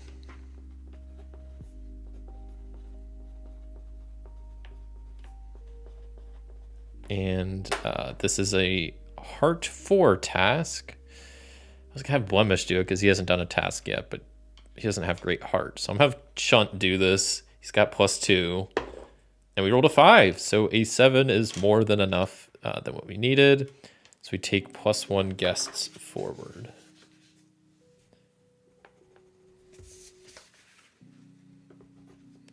I need to start prating at some point because we already have 1 point, so I can really start doubling that and getting more stuff. But let's see what this next task is. 9, which is a cooking order.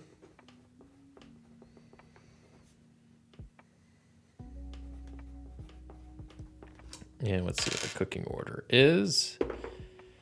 It's a 1, so I believe that's prep the wine. Where's cooking order? Oh, that's way back here. It's going the wrong way. Yes, prep the wine.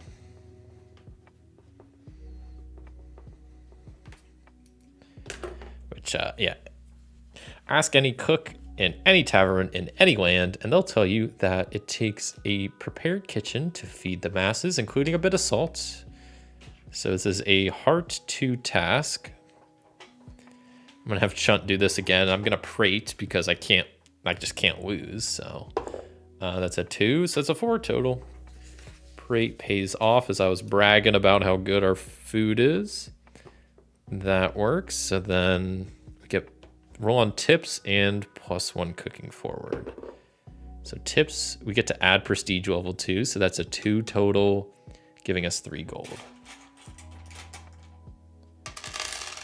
Up to 4 gold. And we get +1 cooking forward, which is pretty nice. Task number 7. What's coming up next? 6 is a common guest.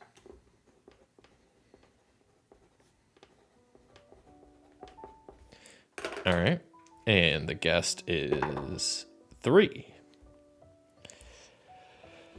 What should we got coming in? Townsfolk looking for gossip and a good pint. Who could be the townsfolk coming in? Who lives in Hog's Face? That would make a good townsfolk. I'm looking at, I have like a little paper here, some of the episode names, just so I can remember some of the characters, because there's a lot. I was gonna say, oh, we got Flower. Yeah, of course. Well, we'll bring in Flower, the talking flower. Of course. She'll come in. She's definitely the kind of person looking for gossip and a good pint.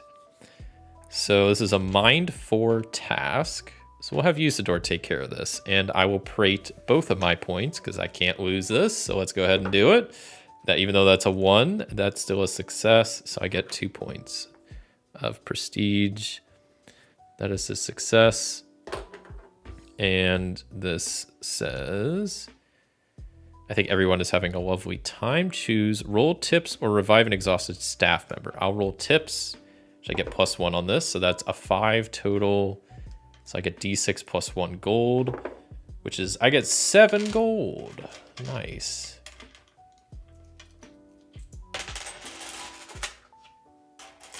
So we're up to a cool 11. So I could build out some rooms. I could just do influence to increase prestige level. One of the rooms, there's common room upgrades. One of them lets me like have advantage on training, which is kind of nice.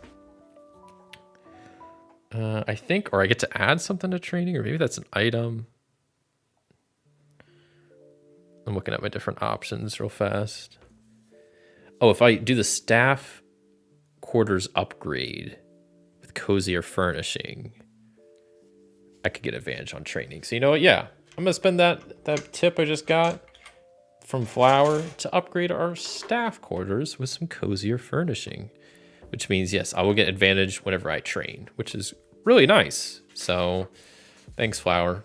Oh, and then I think I can, since it was a hit, I can roll on to see if she becomes a regular, which a 6. Yeah, they become a level 1 regular. Hell yeah, we got Flower as a regular in the tavern. The race is just, I'm just writing flowers. She's just a talking flower. What do you expect?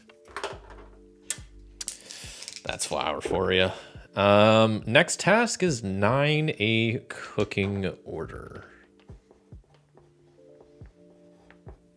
which we do have +1 cooking forward, so that's good. And let's see what the cooking order is. Uh-oh, that's a 6. Special delivery. Make a task using your signature meal, then it's time to ship it up country. It's a body 6 task. I'm gonna have Chunt try to do this. He gets to add +3 because I do have +1 cooking forward, and he rolled a 1. So that is a miss. Somebody messed up the recipe. Acting staff becomes poisoned. Oh no, Chunt has become poisoned trying to make spiced potatoes. Which, going back to my little reference thing here, poisoned is if a poison character rolls a 1, they become sick, and a sick hero takes -1 ongoing for all their rolls. So poisoned isn't good. It's not terrible until he rolls a 1. Then he becomes sick, and then he has -1 going forward. So, way to go, Chunt. Way to mess up the spiced potatoes.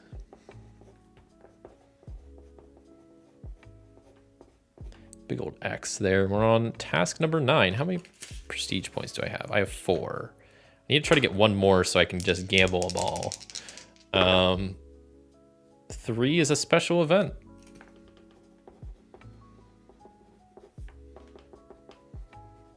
See, I feel like the last few times I've played, I don't think I used the parade task at all. And I think that was a big flaw in how I was playing. Not that you have to play a certain way, but I feel like it's a really good move. Especially that it specifically mentions, like, you can prate with more than 1 point. So it makes it pretty easy to get prestige level, which definitely helps with tips and whatnot. We rolled a special event, so let's go to the special event table and see what that's going to be. It's a 5, so we get successful adventures come carousing. Who are some successful adventurers? I don't know. I'm trying to think of some that could come by. I'm looking. Yeah, I don't know.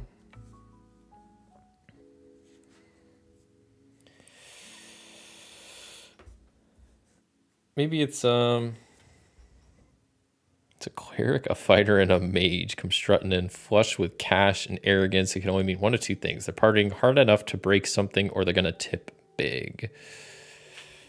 I don't know. I'll just say party of adventurers.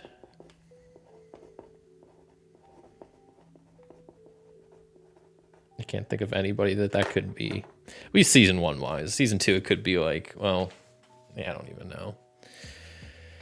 Because there's not many like adventurers in all over the Magic Tavern, really. There's like, if anything, like the main crew is of like Chunt, Usador, and Arnie. They're like the main adventurers. So whatever. So we're at, this is a body 6 task. Means Chunt should probably do it, but he is poisoned, so hopefully he doesn't roll a 1. Let's see how this goes. He rolled a 6. Oh my god. I did not prate because that would have been stupid too. Okay, but I do have 5 points, so I could do a prate with all of my points. That was successful. So it says they raided the ogre horde and they want to show it. Roll on the tips table 3 times. And I get to roll +1 on all of these tip rolls. So I'm just rolling 3d6. And that's a 1, 2, or it's a 1. No, it's a 2, 3, and a 4. 2, 3, and a 4. Which means on the tips table, 2 and a 4, that's 8 gold. And then I roll a d6 minus 1. 8 gold, so that's 11 gold total. That's pretty good.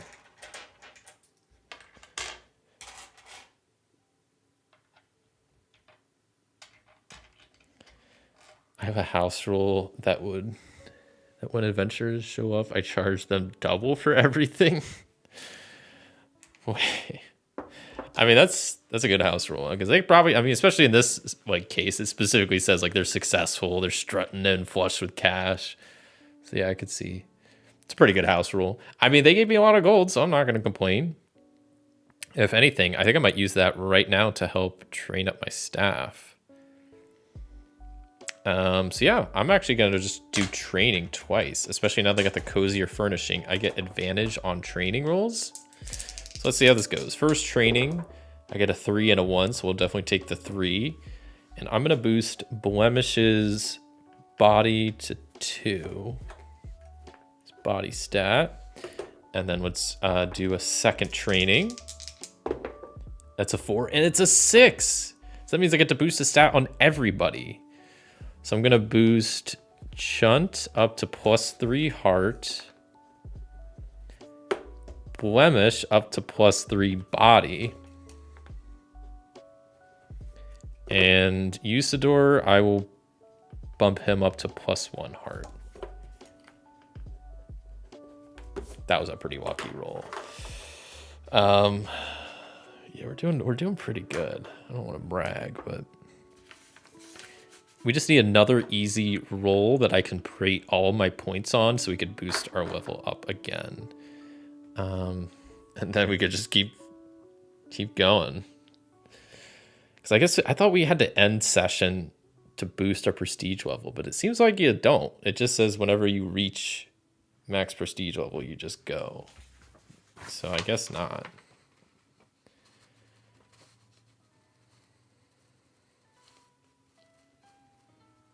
Yeah, double checking. I don't see anything. This reminds me of a book series called The NPCs. I think you might enjoy them. I think anybody that might enjoy that series if you're into role-playing games. The NPCs. I have not heard about that. Okay, I'll check it out. I'll at least check it out. Not making any promises, but yeah. What's it about? Is it like fantasy themed, or I'm kind of curious now. You sparked my curiosity. Let's move on to the next task. See what's going on. Please give me an easy task. That's a 7 total, so that's a cleaning task.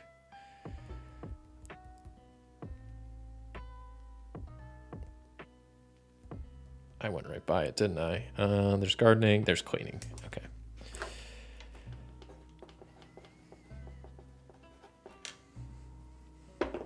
And that's a 5, so we need to dust the bookshelves again. Uh-oh. Last time this didn't go good. Do we have any bonuses right now? +1 guest forward, +1 cooking, monk's blessing.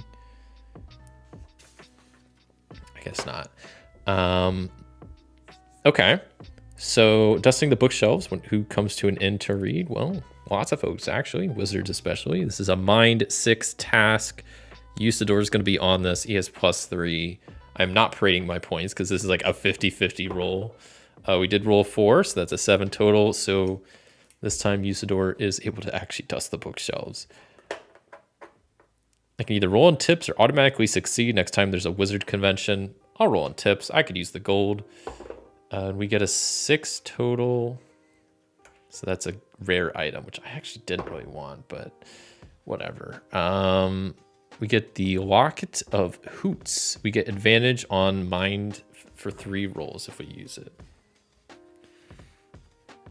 Cool. I'll take it. All right, I just want another somewhat easy task so I can prate all my points on it. We get a gardening task.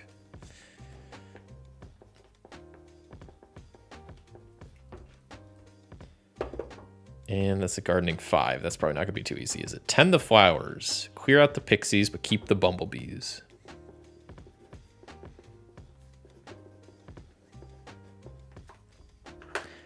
That is a heart 6. So that's... We'll have Chunt do this, but I'm not gonna prate because that's a risky one. See, we failed. Just by 1, but unless we have +1 gardening, do we? No. +1 cooking. Something doesn't smell so rosy. Roll a d6. Okay, that can't be good. On a 1 to a 5, take -1 morale. Okay. Shunt is down to 1 morale. I guess the first time in both of these sessions we've lost any morale, so that's not bad. Staff's actually doing pretty good so far, but we'll see if they hold up. Task 12 is another gardening task. Okay. It is fantasy. Okay. Yeah, I'll definitely at least look into it. Yeah. That's a 1. Weed the garden. Oh, man, this is easy. Then, well, I know what I'm going to do. I'm going to prate all 5 of my prestige points to brag about my garden. Because I can't fail. I just can't. Weeding the garden is a body 2 task, and we'll have Blemish do this. I don't think he's done anything this session, and he gets a 5. So that's a check mark, and our prestige level is now up to level 2. We are now a well-known tavern. So I lose all my prestige points. Finally. Become a little bit more well-known. Love to see it. And also for weeding the garden. It says, even the local drunk noticed how clean the verge is. Roll on tips, then roll a d6. So we can add 2 to this, which I will. That's a 6 total. So we get a rare item. The 4, it's a Tome of Experience.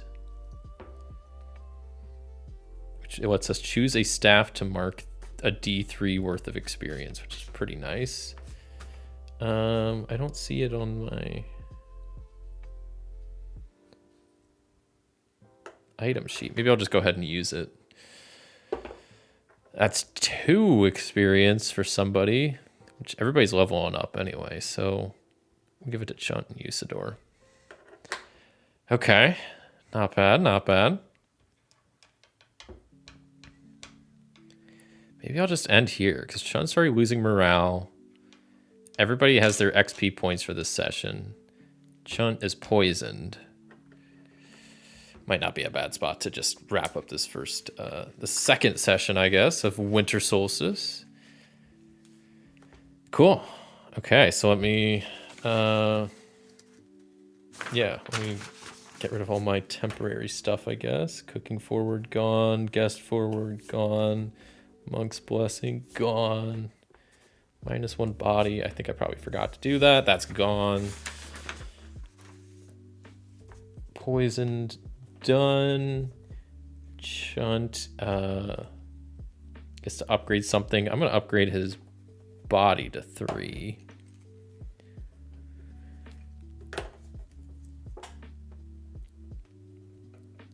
Because he was at 3 XP, and then he gets 1 from his last session.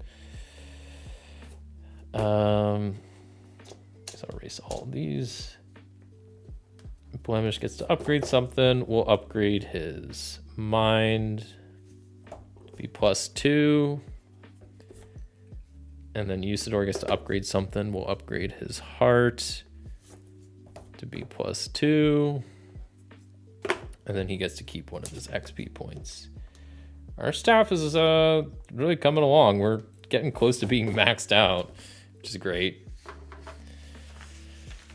Really trying to speed run this game. Not trying to, but you know, we're already at level 2 prestige level, which is pretty awesome. So it's only gonna go up from here, hopefully. There you have a couple people maxed out on some stats. You know, Chunt has +3 body and heart. Oh, and then morale refreshes as well. Okay, I think that's everything. All right, so we got to do the set the scene. I'm going to take a quick sip of water.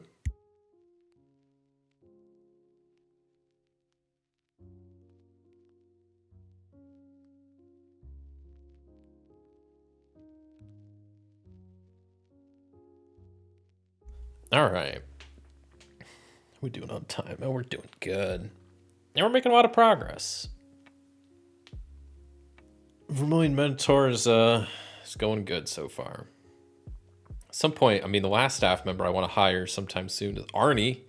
Get the last of the main guys in here because he's kind of the one of the main characters in the show. It's the guy that falls through the portal, ends up here. He's doing all the interviewing. So I feel like I want to get him on the staff as well at some point. But let's continue on then with... We'll make the season just winter, I guess, because I'm not too sure of this myself. I was trying to read that, and it looks like Winter Solstice happens before winter, so that's how I'm playing it. Weather will be 2. Blizzard again. This is a blizzard lasting for weeks. Let's see what the mood is. It's probably going to be the same thing as it was the last few times. It's a 1. Crackers. The fire crackles merrily, and there is good cheer all around. Take +1 body forward. I'm just gonna write cheer all around.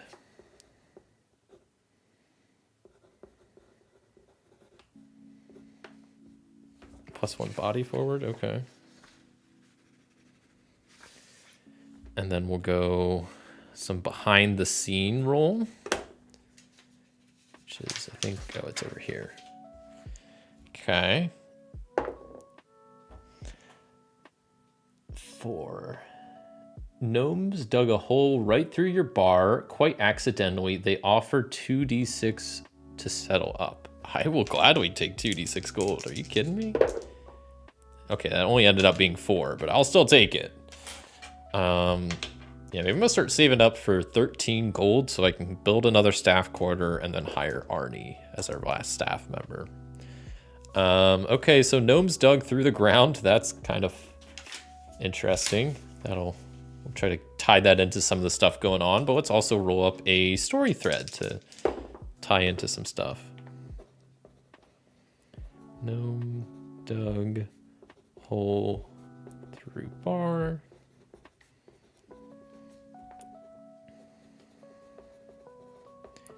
And the story thread I rolled was 5, which is rumors abound of a local girl becoming quite the adventurer and getting involved with all manner of strange folk.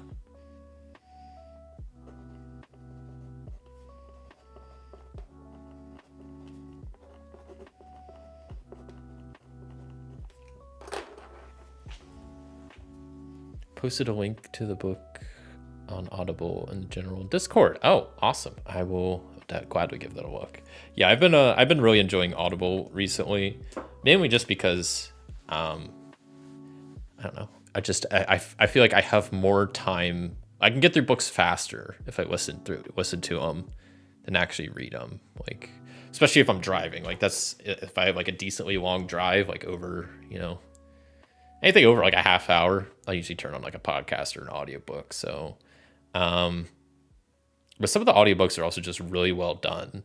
Like the one I listened to on Audible for The Hobbit was pretty fantastic. Like the guy that did it, some of the voices he did were just awesome. It really helped to make the book enjoyable. Like specifically for Gollum, like the whole interaction between Bilbo and Gollum when they first meet.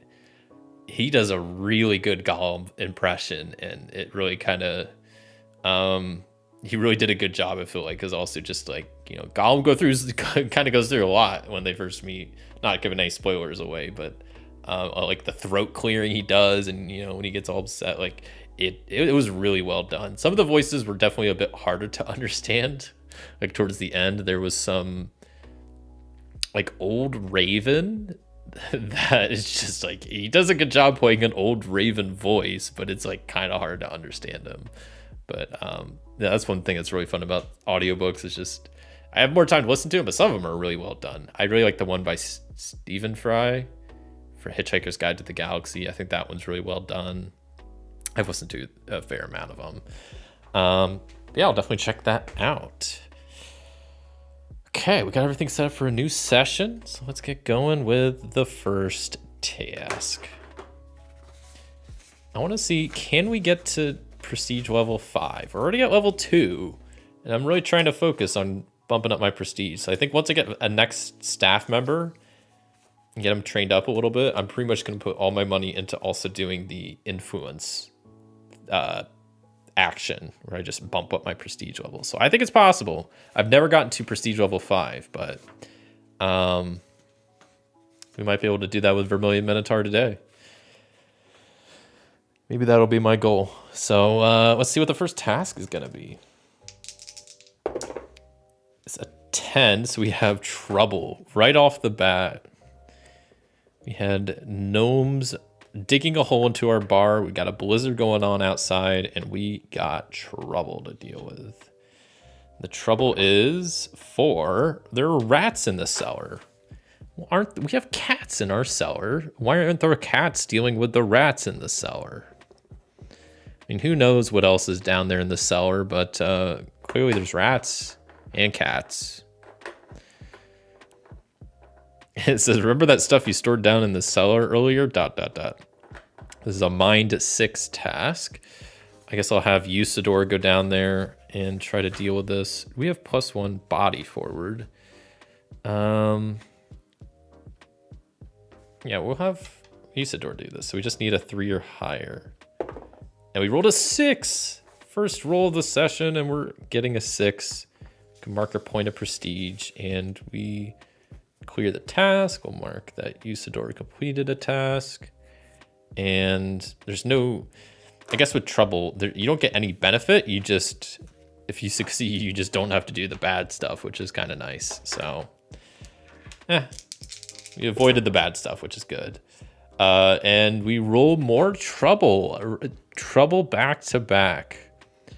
Prepare for trouble and make it double. What is this? Team Rocket? Is that what we're gonna have to deal with next? This is ridiculous. Let's see what the next trouble is. Bar fight.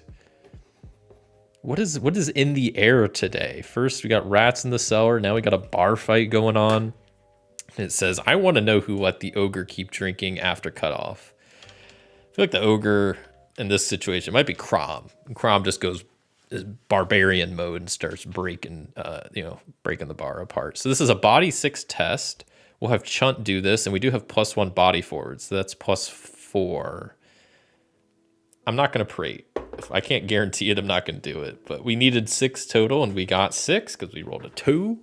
So we are doing quite good. We lose the +1 body forward, but we succeeded at the task, and that just means bad stuff doesn't happen. There's no good stuff. I have to check it out. The Hobbit is my favorite Middle Earth series. Gotcha. Yeah, I definitely think it was a good one.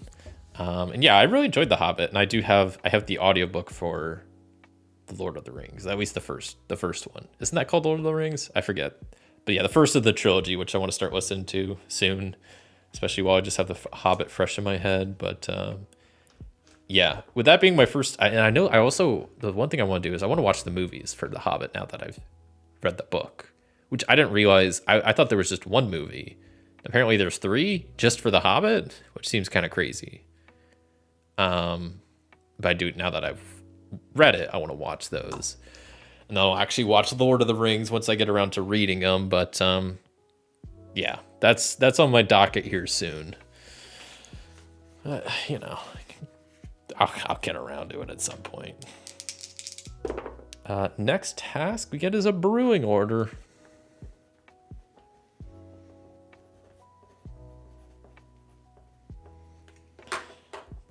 So let's do a brewing order. And this order is for a tonic, which I think that's an easy thing. It's a body 4 test. So I'm going to have Chunt do this, which he also successfully did a task, so he gets a check mark. And I'm going to prate, because we do have a point. So I'm going to start prating. And that's a 5. Task complete. We get a point. Prestige. Successfully completed the tonic task, and we get to roll on tips. We get +2 because of our what's it called, prestige level, and 6 gives us a rare item. If we roll again, and we get the Bloodstaff's pendant, which gives us advantage on heart 3 times. Cool. I need to start using some of those items. I keep forgetting about them. Next task, we get an 8, which gives us gardening during a blizzard again. Love to see it. Guess you know what? I mean, our garden doesn't sleep. We got a garden to take care of, whether it's rain or shine or a blizzard, I guess. And it's a 3, so we have to get rid of the shrews. I can be honest, I don't really know what a shrew is. I just know that's like an insult you can call someone, right? That they're being shrew, or maybe I think of shrewd. I don't know.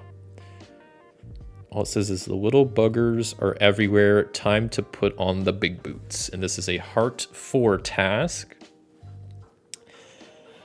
I'll definitely have Chunt take care of this, and I will prate both of my points since there's no way I can fail. This is a heart task, so I'm also going to use the pendant to get advantage.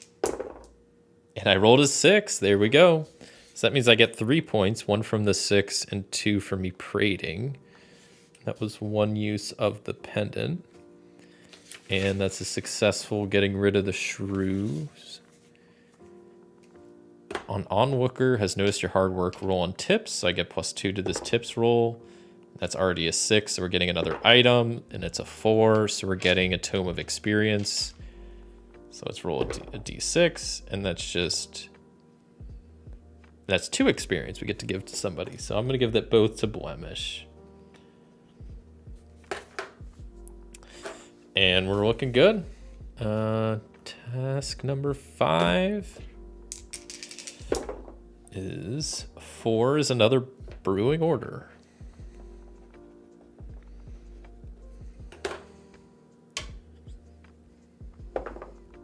We rolled a 3, which is another tonic. Which I know that is a body 4 task. We have Chunt that has body +3. So I'm going to bet 1, 2, 3, 4, 5. I'm going to bet all my prestige points because there's no way I can fail this. This is a body. Oh, I don't have advantage on this. That's okay. We got a 2, so we're good to go. And that maxed out our prestige again. So we get to bump up our prestige level to level 3. I think we're going to hit level 5. I've never had that happen. And what else do I get for the tonic? Roll on tips. So now we're level 3. So I can add that to the tips. Maybe I won't this time. Let's just roll without adding it. Yeah. So we get a 2. It's just straight up 3 gold. Because I'm kind of tired of getting these items. I just want gold right now. Okay, so we're at 9 gold. 3 movies is crazy. And since we've gotten away from the hype, people have seen it again and enjoyed it more. They did the first time, so there's hope. It does have good descriptors to it. Okay, yeah, 3 movies does seem crazy because it didn't seem like that long of a book. But when I saw how the movies split up, like, I mean, I could see how it kind of makes sense, like, for movie-wise, you know, especially like the last movie being like the last part. But I thought it would just be 1 movie, but I guess that would also, yeah, it'd probably be a long movie, but yeah, I mean, I definitely want to watch them, especially now that I've read the book. But yeah, I'll get around to it. I mean, yeah, 3 movies, that's, you know, I maybe would have watched just 1 if it was just 1, but 3, I feel like that's, I probably don't have to watch them all at once, but I feel like I kind of would want to almost, like, just marathon them. Which I think they, either they make a box set or maybe they make like a movie that is just all of them in one, but I don't know. But yeah. Next task complete. Task number 6. It's a common guest.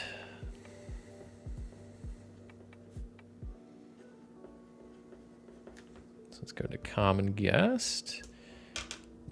Roll on this table, and we got a 6. You love to see that because you know what that means. I can choose a regular as one of my guest types. You bet I am serving up Flower, my favorite regular right now. So I roll plus heart against their level, which we do have the pendant. So I'm going to use that to get advantage, even though there's not really reason. I just want to try to get a 6, which we didn't, but that's still fine. We succeeded. And that means also roll for tips, and then as many times as their level. So we get to roll tips twice, which I'm not going to add the prestige level to this. So we get a 2, which on the tips table is 3 gold. So we're up to 12 gold. And then I got a 6, so I get an item. That's a 3, so that means we get Locket of Hoots. Another locket, so we got 2 of these now. Okay. Flower has been served. She is happy. Absorbing that red wine with her roots, that full body red wine. It's her favorite, apparently. Okay. We need just literally 1 more gold, and then we can get... I mean, we could build the staff quarter right now. But I want to wait till I have enough gold to build the staff quarter and hire our last staff, I guess. Let's do another task. Uh-oh, that's a rare guest. Or maybe that's good. I don't know. A rare guest doesn't happen often, so... And we do get to add our prestige level to this, so... Maybe that's good. The prestige level is currently 3, so let's see what we get. So that's a 6 total. Oh, is this just an... Wait, do I roll 2d6 or just 1d6?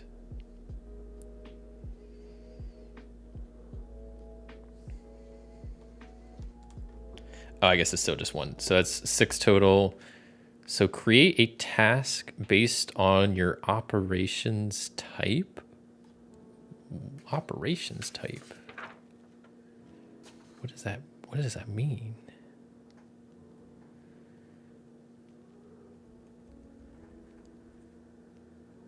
What is operations type? Wait, what is that?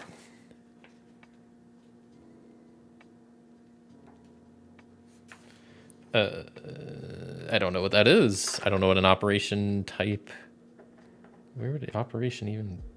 What? Is that a typo?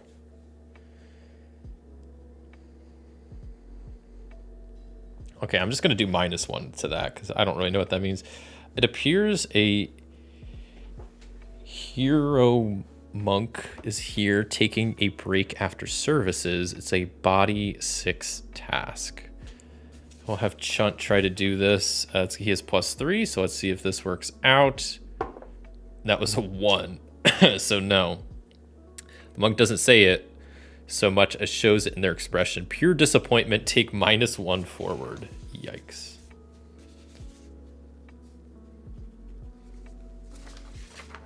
I guess I probably could have used one of my pendants or something for that.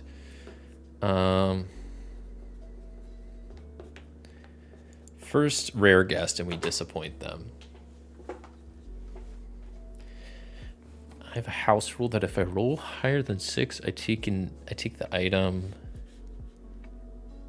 Take the item and then the difference. Look at the chart again for... Oh.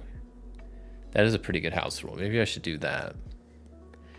Because honestly, it kind of annoys me that the tips table... I mean, it's nice that you get items from it, but honestly, a lot of the times I just want gold. And if I roll 5 and I add 2 to that, I'm just getting items and I want gold. So it's maybe a good idea. Yeah. But I'm close. I kind of just wanted to... I'm getting close to this level 5. I mean, I could just upgrade now, but like I said, I want to get 1 more gold so I can get staff quarter and Arnie on staff. And then I'm just going to beeline trying to get to level 5. And then if I get to level 5, then I'll call that a win. Next task is gardening.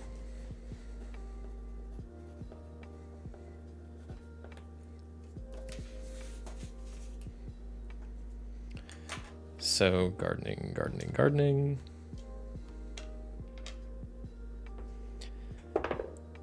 Get weed the gardens. It's a body 2. So we'll have Chunt do... We'll have Blemish do this because he has +3, but we have -1, so he only has +2. It's a body task, but we do have... No, we don't have anything to give us advantage.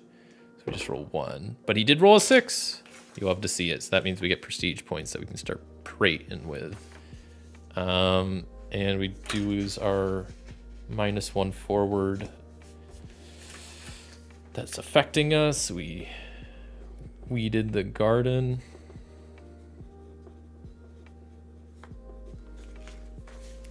And even the local drunk noticed how clean the verge is. Roll on tips. I rolled a 6. I don't want more items. I just want 1 single gold. This is so annoying. All right, I'll still roll for an item. Extravagant adventures gear. Wow.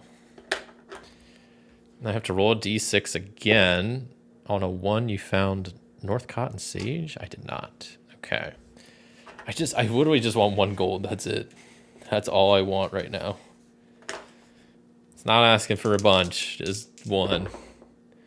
Next we get 10, which is trouble. Trouble is afoot.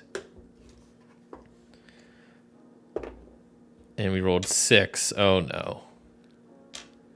Well, a bloody great big portal has opened in the common room and is sucking up all the guests. Can anybody do a spell? I think that's going to have to be Usador. Usador the wizard to the rescue. Wizard of the 12th realm of Ephesius. Master of light and shadow. Manipulator of... No, wait. Devourer of chaos. Manipulator of magical delights. Champion of the great halls of Tarakas. Known to the elves as Fee and Yellow. Known to the dwarves as Zone Hook Stage. He's known to the northeast as Gaspoinius Maystar. He can do this. And plus we have the locket to get advantage on this. So +3 to this roll, we just need a 4. And we get a 5. Let's go. Portal dealt with. Of course Usador can deal with that. Of course he can. Anybody can, Usador can. For trouble, we don't get any benefits. We just don't have to deal with the consequences. You love to see that. Next task coming up. It's a 7. So we're doing a bit of cleaning.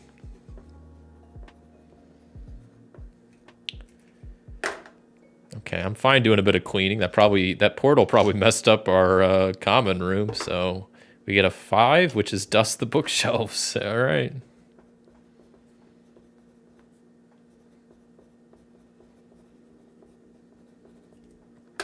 Is a Mind 6 task, so we'll have Usador do this again, and I'm going to do it with advantage. I'm going to prate. I only have 1 point to prate, but I'm going to do it. We got a 5, so second use of our locket up. We succeeded. I get my 2nd point. And what do we get? Roll tips or automatically succeed? I'll roll on tips. Whoops. Please don't. For once, don't roll a 6. Okay, cool. A 3. Thankfully. So D6 minus 1 gold. Oh no, I could roll 0 gold. Okay, we got 2. I only needed 1. So now I can spend 10 gold. And grab my gold here. I cannot grab it. There we go. 10 gold to build my last staff quarters.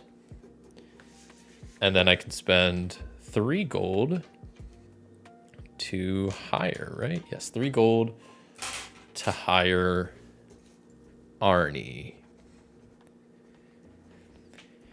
His race, he's a human, of course. And I like, under the different role options, one of them is host, which, like, he's a podcast host. So I think that works really well, even though the stats are terrible. It's 0 + 1 and 0.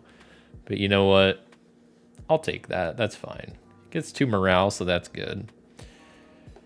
And at this point, I got all the staff I wanted. So now all gold will be going towards influence. I'm going to be prating any points I can get.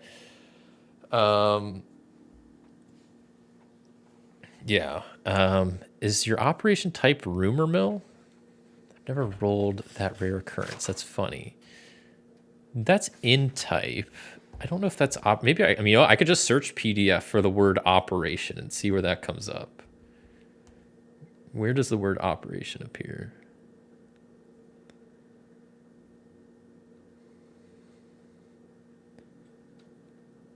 It also appears in, oh, that's the rare guest table.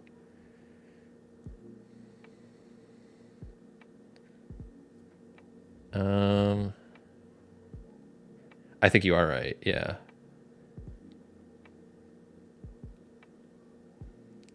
Because one of the only places it appears is under in creation type, where it says what kind of things go on in your inn, conjoined with a general sense of operations, is the type of guest. Yeah. So I think, yeah, I think you're right. Yeah, it's a nice thing about having a PDF. You know what? The PDF does have its downsides, but being able to just search for keywords is a pretty nice feature. Where were we? We just hired Arnie, so we got the whole squad working at the Vermilion Minotaur. We got Chunt, we got Usador, we got Arnie, and of course Blemish.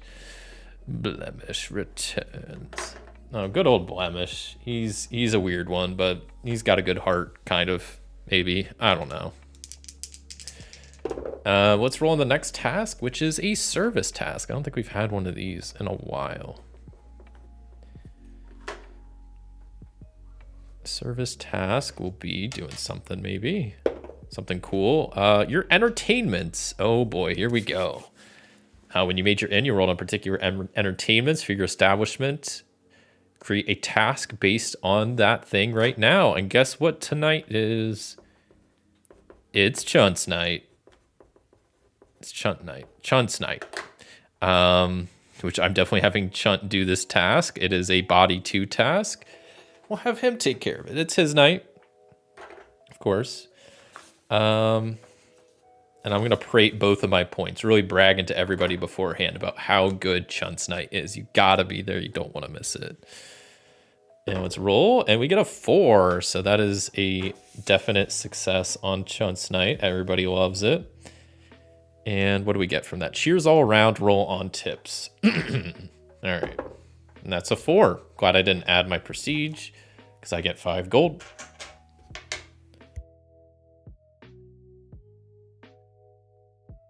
And I did prate, so I get up to 4 prestige. I'm getting close. Because once I have another 5 gold, I can do the influence, boost my prestige level. And then once I get basically double prestige points, I'm kind of there. I'm almost to level 5. Let's do the next task. Let's see if we can get there quick. Get there soon. Get this tavern to legendary status. Let's do brewing orders. What's coming up next? I also realized I haven't had Otak do any tasks, so maybe I should be looping him into this fun a bit, because these brewing tasks he can do. We got a 5, which is mead. Maybe we're serving up King's Juice, which is mead with a little bit of raspberry in it. Could be. The Skin Changer's Delight. Hey, that's kind of funny, because that's what Chunt likes to drink, and he's a skin changer. That works well. If you're part bear, you love the honey stuff. This is a body 5 task. We'll have Blemish do this, because he's also the bartender. This is a body 5 task, so we're looking good. No disadvantages or anything like that. So let's see how he does. That's a 2, but he adds +3. We only needed 5, so we're good. It says roll on the race table to determine who your patron is. If it's a skin changer, roll for random item. If not, roll for tips. Where's the race table? I got a 6, so it's a halfling, so we just roll for normal tips. Which I'm not going to add my prestige level. I'm just rolling. We got another 4. That's another 5 gold. And I will spend 10 gold to do the influence action that we have. I'll double check how that works, but I think it's just, you just spend the gold and do the thing, right? I'll double check real fast.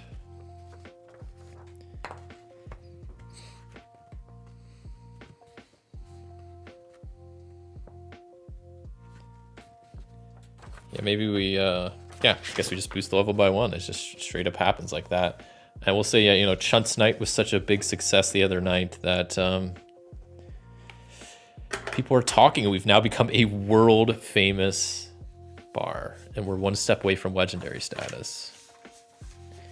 I feel like I could, in basically 2 prate moves, if we get 2 easy tasks, might be game over. We might have this. Oh, but we're getting some trouble.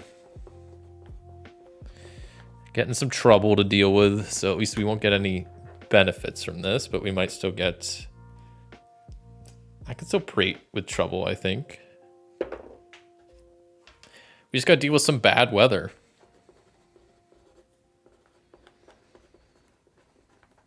Easy.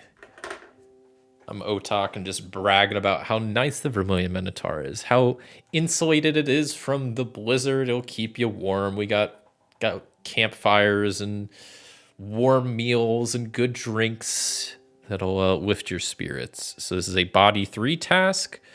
We'll have Chunt do this, and I'll definitely prate I have 4 points. We'll do that all. This is a body task. I don't have any advantages with items. We get a 2, but that's still a success. So we get 4 points. 1, 2, 3, 4.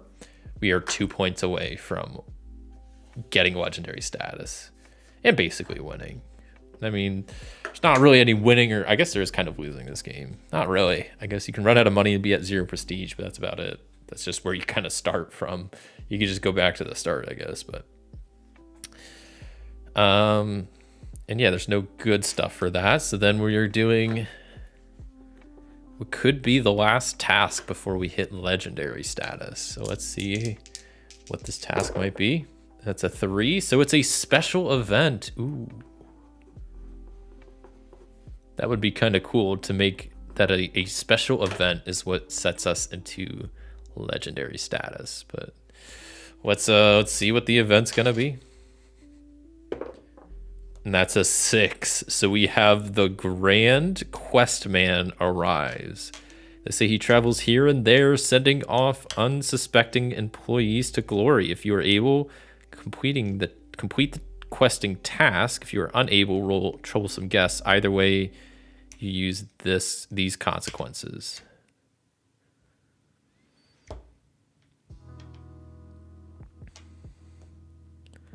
Wait, what is it? Complete the questing task. What is the I've never rolled this before. What is the questing task? Is it just a random quest? I think there's a quest table. Oh god, I gotta consult my like big pile of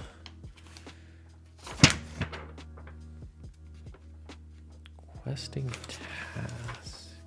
Questing task? What the hell is a questing task? Anybody know? Viewer? What's a quest? Is there a training region? First item market? The overland table. I mean, I know there's quests for specific like regions. Does anybody know? Christopher, you run into this Grand Quest Man before? If you are able, complete the questing task. Is there there's no questing task table, is there? I know there's stuff for adventurers that's like deals with quests, but do I have to do one? Let me go to the okay, wait. Do I need to just roll for a region and then roll for a quest? I guess that's probably what I need to do.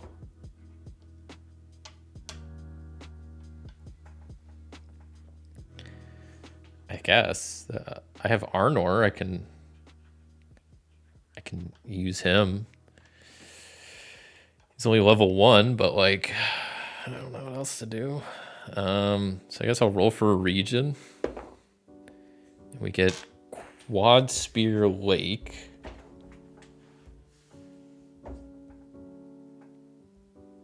Where's Quad Spear Lake? Oh, there it is.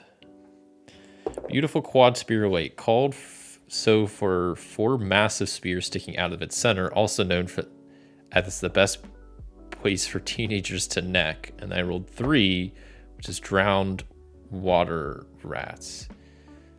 Isn't there a quest table? That is kind of vague. As far as I know, there's no quest table, but there's a region table that you can roll on like for adventurers, and then each region has its own quest, but there's no like generic quest table. At least that I'll double check, but I'm just maybe gonna do it this way where I roll on a region and then a quest.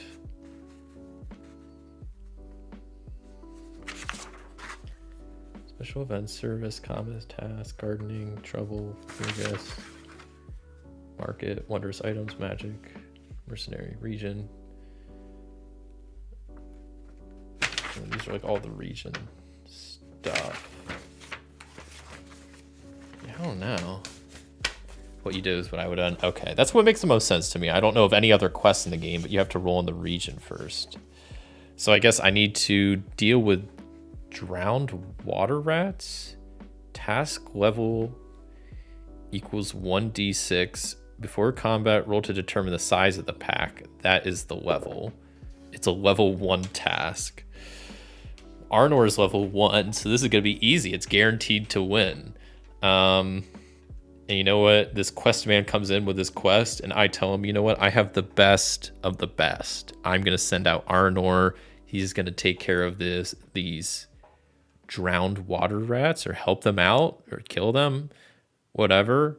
And I'm going to use my last 2 prate points on this, because I'm guaranteed to get it. That's a 4 plus 1 is 5. Now, how does this work? I forget what it said with the... Okay, so I use these consequences. So the quest man is satisfied. That is a hit. I rolled the wondrous item table. Okay. I mean, that sounds kind of cool. That's a 2, so we get the glory hammer. Roll d6 to determine the spell. So we have a glory hammer with healing touch.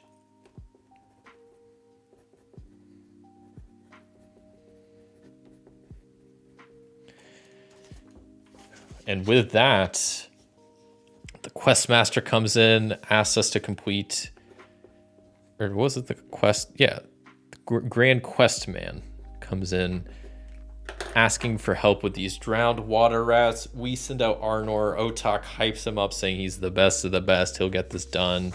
And Arnor gets it done. And I bet 2 prate points on that, and they paid off. So with that last special event, getting a wondrous item, Vermilion Minotaur becomes a legendary tavern.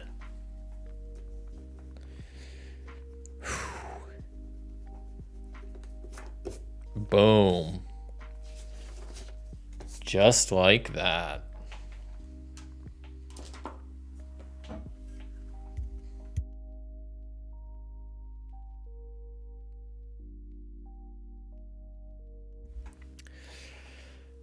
Well, that wasn't too bad. We got to legendary status pretty dang quickly. I mean, like I said, I've never hit legendary status, and we did that in like 2 hours. To be fair, I was trying to like focus on it, and I was doing a lot of prate moves to get there, but it worked.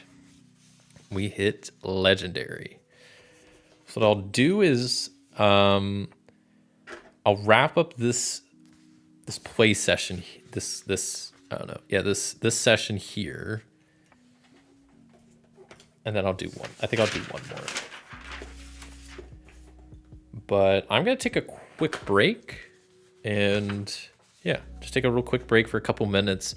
I'll come back and we'll do at least one more session as a legendary tavern. But we've kind of reached the top of the line, so if we keep playing, it's only maybe going to go downhill from here. But I at least want to play one more session through with our legendary status, see what that's like. And then maybe we'll call it a little bit earlier today. But yeah, I will be back here in a few.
All right.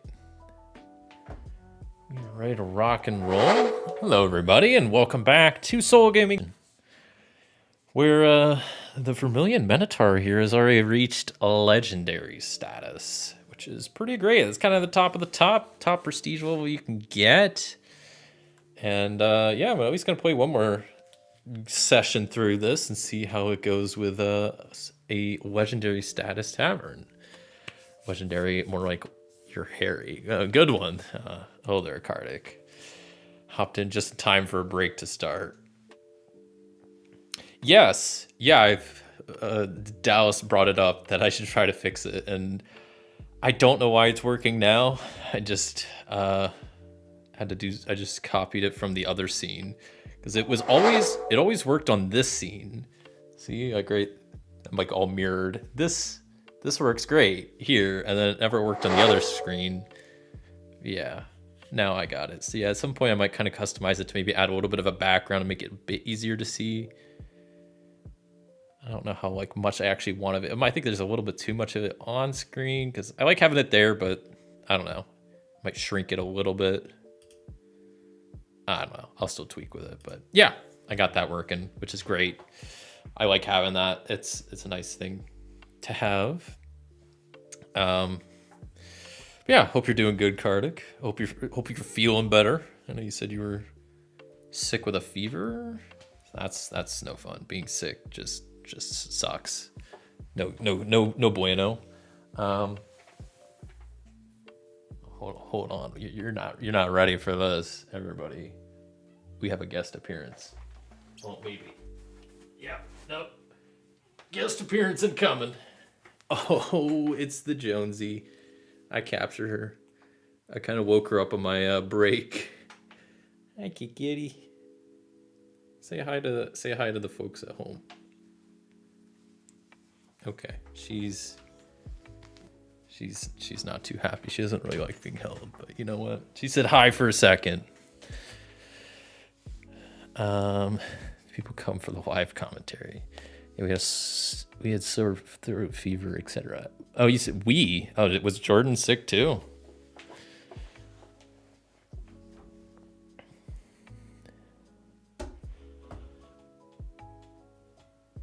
But yeah, we're gonna get hopping into this next session here pretty directly. Otak is just killing it at the Vermilion Minotaur. We got our new staff on board, Arnie. We need to level him up a little bit. He's at 0, 1, and 0 for his stats, but I guess we could get XP for everybody and do old resets from the last session.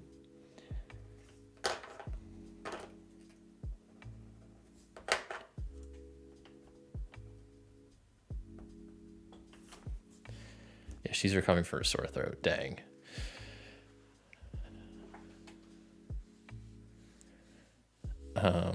Honestly, I feel any cat owner has the right to hold a cat upside down and rub her tummy if he chooses. She'll let me hold her for a little bit, but then she starts squirming around. She's a beauty. Yeah, no, she's a good kitty. She's a sweet kitty, but she just doesn't like being held. She kind of stared me down now from a distance. Probably also because I woke her up. She was sleeping real cute on a blanket, and I had to just go. I wasn't trying to wake her up. I was trying to pet her, but then she stirred awake. Here, Jonesy. Oh no, she's not falling for this again. Trying to lure her over, and she's just staring me down. She's gonna claw my eyes out later.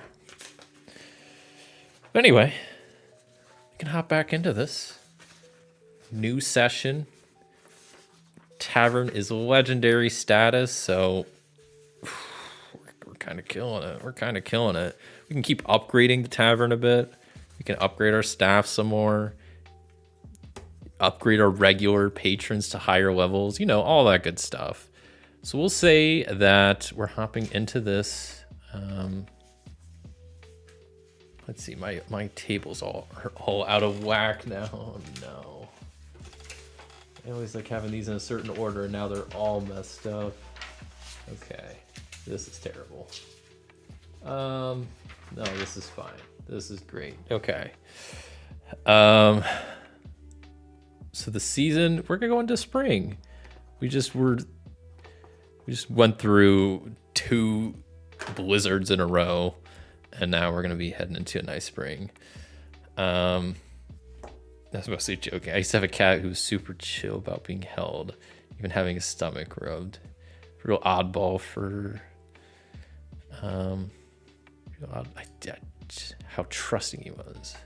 The cats, yeah, I can see that. Cats can just go one way or the other, but honestly, Jonesy's a chill cat. She just doesn't love being picked up. She'll normally tolerate it for a bit, but not a long time. So season's spring. Let's do a quick weather roll to see what kind of weather we're dealing with.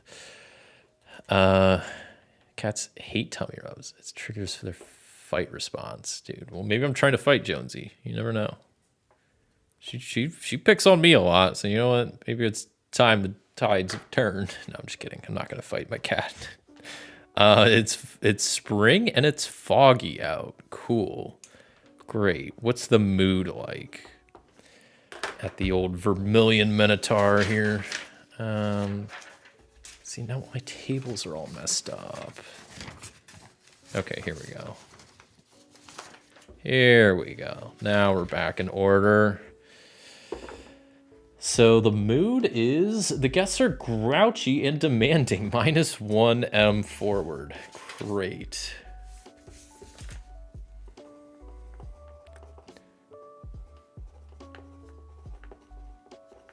Grouchy and demanding. You love to see that. It's beautiful springtime. Yeah, it is foggy out, but like y'all don't have to be grouchy and demanding. That's kind of rude if you ask me. Let's see what's been going on behind the scenes. You have a new loyal customer, and it is a new regular has arrived. And you know what? Who I want to make a regular? Let's have Larry Birdman be a regular. Larry Birdman. His race, I have no idea. He's probably like a human. I don't know if there's really, he's technically human, but whatever.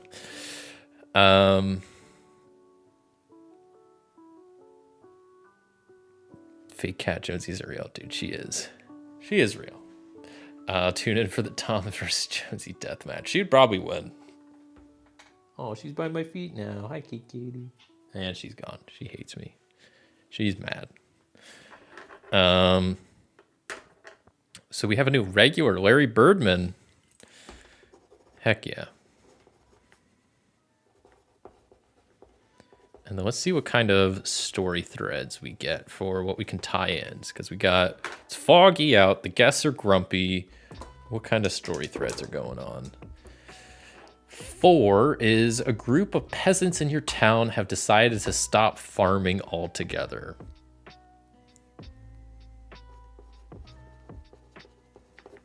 Okay.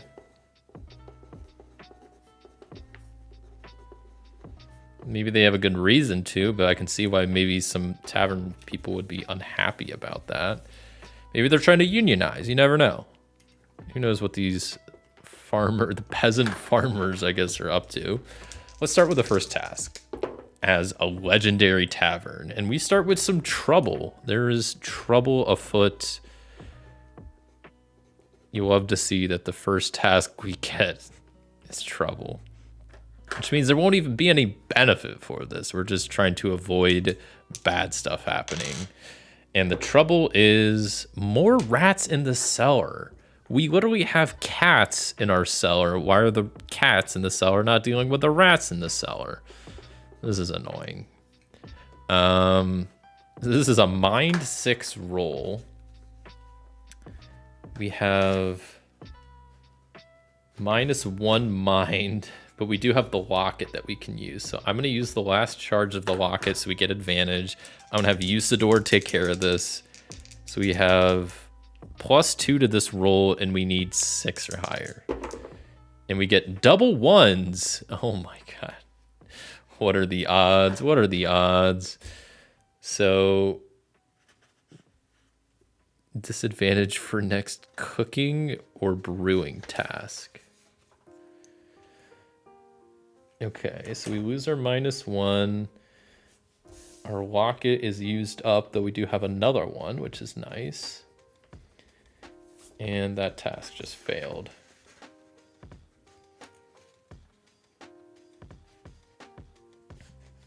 Okay, I'll just try to remember. Disadvantage on brewing or cooking task. Because of the rats in the cellar. All right, whatever.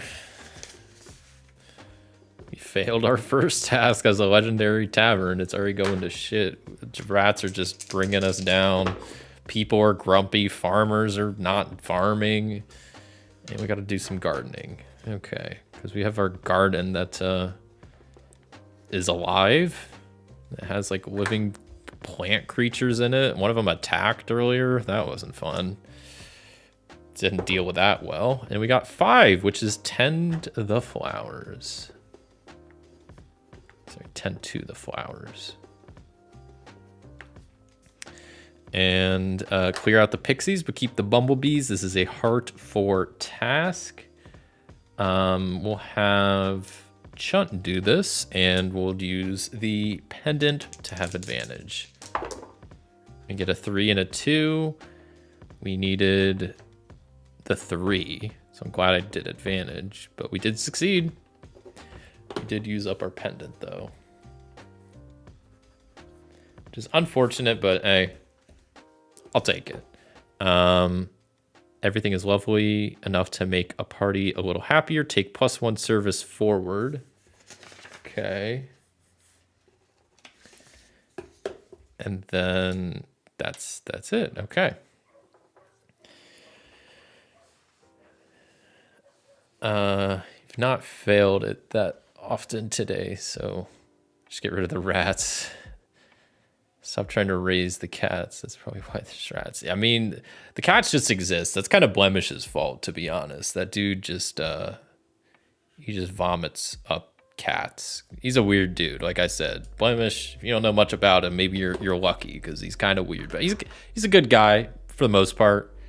He's a good worker, but he does vomit cats. It's not like he's eating them because they're like alive. He's a weird dude. You don't have to. It's just Blemish things. Don't worry about it. But task number 3. Maybe we can get rid of the rats in the cellar here soon. We have a troublesome guest we got to deal with.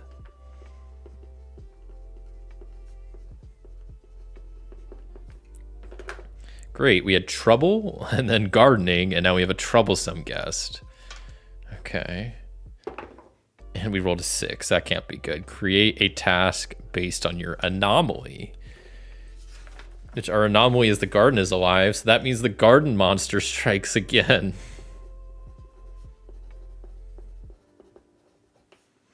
And this is a Mind 7 task. We do have the locket still. So we're going to have Usador tackle this. He has +3, and we're going to get advantage with it. So we got a 5, which is an 8 total, which is a success. So garden monster has been dealt with. We get to roll on tips twice, which I will do. I'm not adding my prestige level. I guess I could add my prestige level. I'm at 5. Let's do it.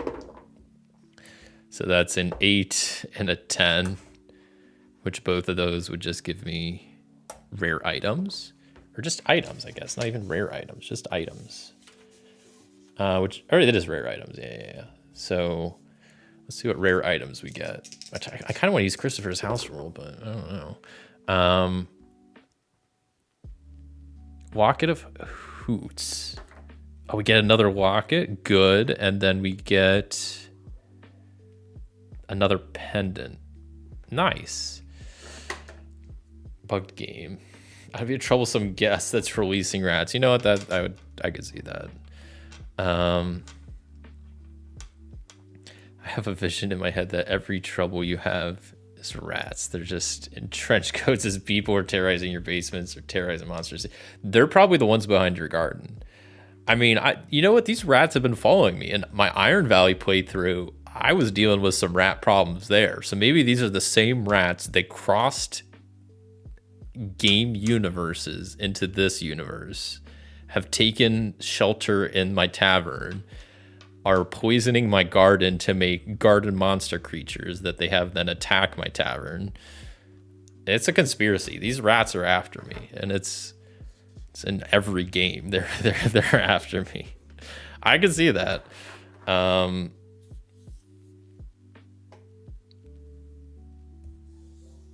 Totally unrelated, guys, to your apartment next week. Thanks. What? What do you mean? Are you gonna be a troublesome guest? Is that what I'm getting at? Is that what you're getting at? Because you just said you're gonna be a troublesome guest. Now you want to stay at my place? I don't know. You gonna bring rats along? Because I don't know if I can let you stay if you're gonna bring a bunch of rats along. Let's see what this next task is, and hopefully it's not rat related. It's a common guest, so as long as it's not a rat in trench coat, we'll maybe be fine. Common guest. That's, this would be a good way just to earn some tips. Just have a nice chill interaction with wayward youth. You think you may have seen them before, but it's hard to tell. They're just sulking in the corner, talking about selling illegal manticore fangs or something. Wayward youth. You know what? We're going to make that Drew. That's a little bit of a later guest. He's not season 1. I was trying to stick to just season 1 guest today, but we'll make that Drew. Or no, you know what? Not Drew. We're going to make that 2 wayward youth. We're going to make that some of my favorite characters from this show, Jamie and Sammy.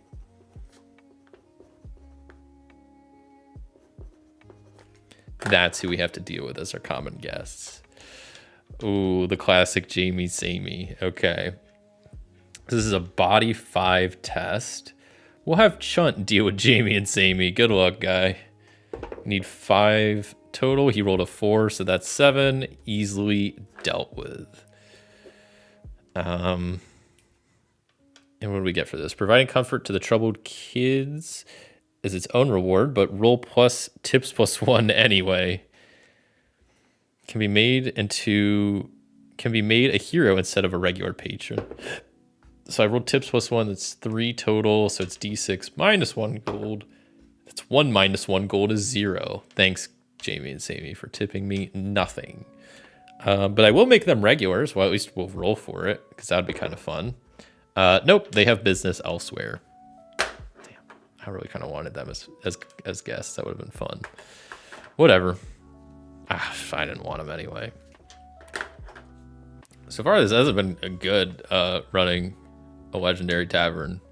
We've had to deal with rats and garden monsters and Jamie and Sammy. What's next? Let's find out. We got 7, so we gotta do a bit of cleaning. You know what? That sounds about right. After all this mess, let's clean up this place a little bit. It's looking pretty rough. What are we doing though? That's a 2, so we're moving extra supplies down to the cellar. Are you sure that's a good idea? The rats are just gonna eat it, or they're gonna use it for their rat army. Whatever. If it's with the dice roll, then it's with the dice roll. It's a body 3 test. So we'll have Blemish do this because he has body plus 3. That's a 5, so he easily does it. Which it says the feeling gives you plus 1 forward. Okay, I'm just gonna, yeah, that's fine. I'm not gonna mark that down because I should have minus 1 to like cooking or brewing, so I'm just gonna cancel those out.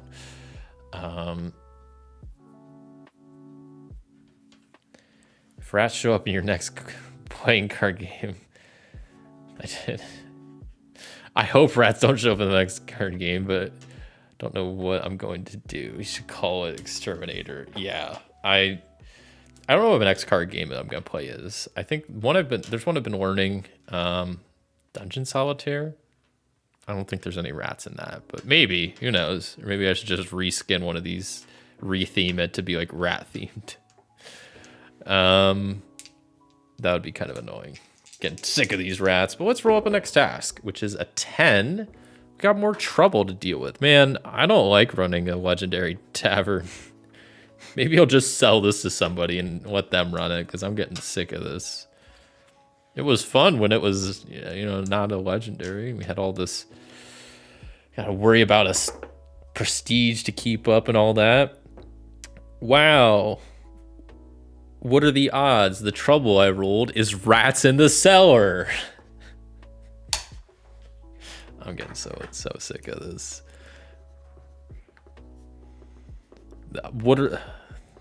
I had to roll 2 different dice rolls to get rats in the cellars again. This is a mind 6 roll. I'm gonna have Usador go down there and just like fire blast them or something. I'm rolling it with advantage because of my pendant. And I rolled double 2s, which is a double miss. I did have +1 going forward, so that actually makes it a hit. So I just don't get anything. But I dealt with the rats in the cellar for now. But man, if I roll this again, I'm gonna freak out. That's a 6, so we have common guest. Okay.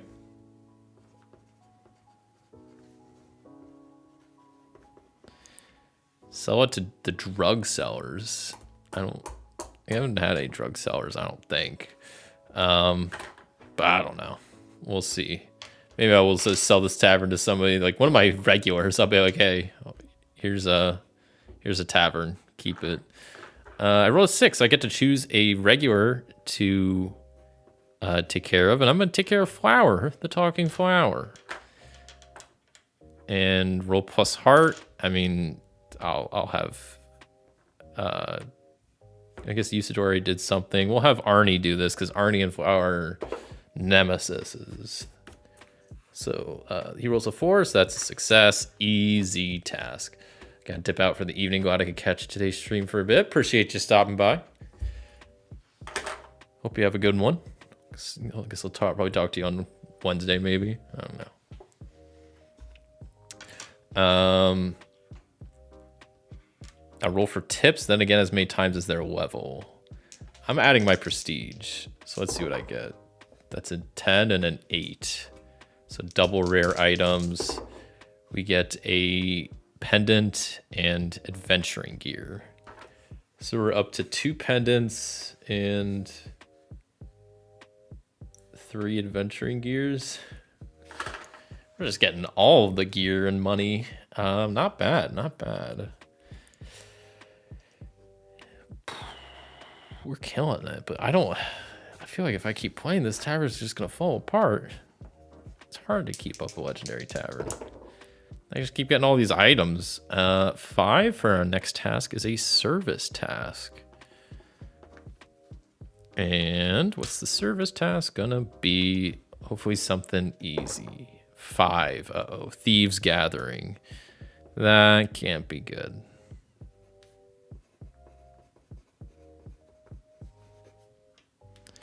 So that is a mind test of 6. I will have Usador take care of this. We're going to use the pendant or the locket so we can get advantage. And we roll a 6. We get prestige points, which I'm going to start marking down, even though we're at max prestige. But you know what? Whatever. And that's a success. That's a use of the pendant. Or was that of the locket? I don't know. It's one of those two. And they seem appeased, but they are stingy. Roll tips -1. So that is a 2 on the tips table, which is 3 gold. We actually have some money now. What a concept. All right, we'll do a few more tasks, but I call this early tonight, especially because we already reached legendary status. So like... There's nowhere to go from here but down. And look at that. We're dealing with troublesome guests. Yeah, this is just... Why are we attracting all of this just trouble? Got rats in the cellar, thieves coming over, garden monsters popping up. We're dealing with a troublesome guest. I just want to, like, cook. We have a most hated restaurant critic.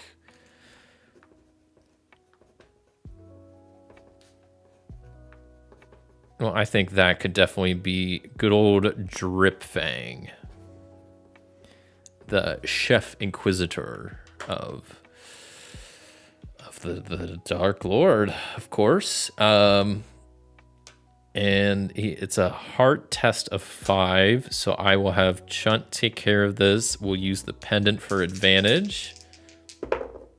And we rolled a 5. That's awesome. That's use of the pendant up. Dripfang is satisfied. And it says, the hit is, was it the wine? The fare? The critic is unusually happy. Roll tips ×2. I'm not going to add my prestige level to this. We get 4 and 6. 4 is just straight up 5 gold.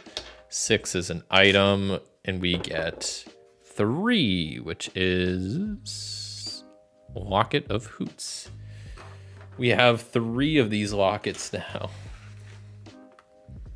It's just gonna start giving me advantage on like every single roll. I'm just never gonna not have advantage. Okay. Let's do a few more rolls. I don't want to end on a troublesome guest. What is 9? Cooking order. Okay. Let's see what kind of cooking order we're whipping up. And that is a 2, so steak and mash. Nice and simple. And this is a B3 test. We'll have Blemish make this.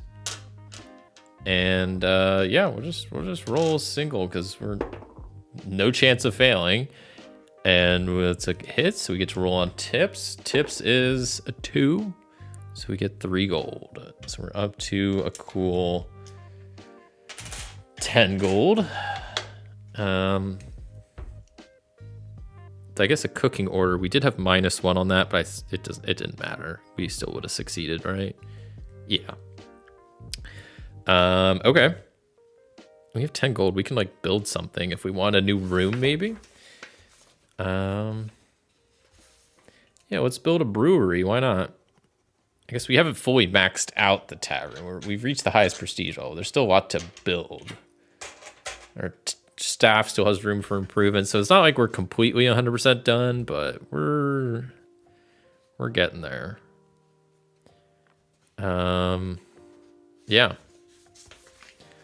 If we roll like a special event? I want to end on like a special event. I think would be a good just a last thing to end on, but that we need a 3 for that, or maybe something cool, not just like a cooking order.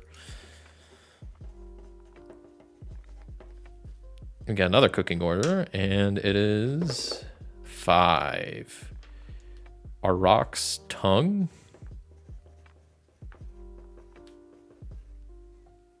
Okay.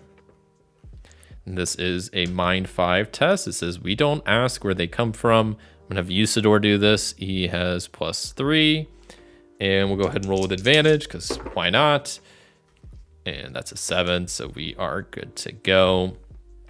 He made the tongue taste like chicken. Roll on tips. We get a 5. That's D6 +1 gold. We roll a 6, so that is 7 gold.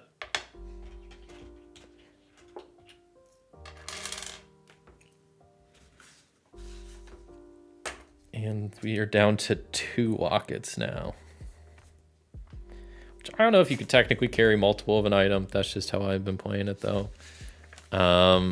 Okay, task 12. Let's get something cool. I want a cool special event or something. That's a 5. Service. Okay, it's not. We want lower numbers like that, but not that really. We'll take a service task though. It's probably something pretty simple.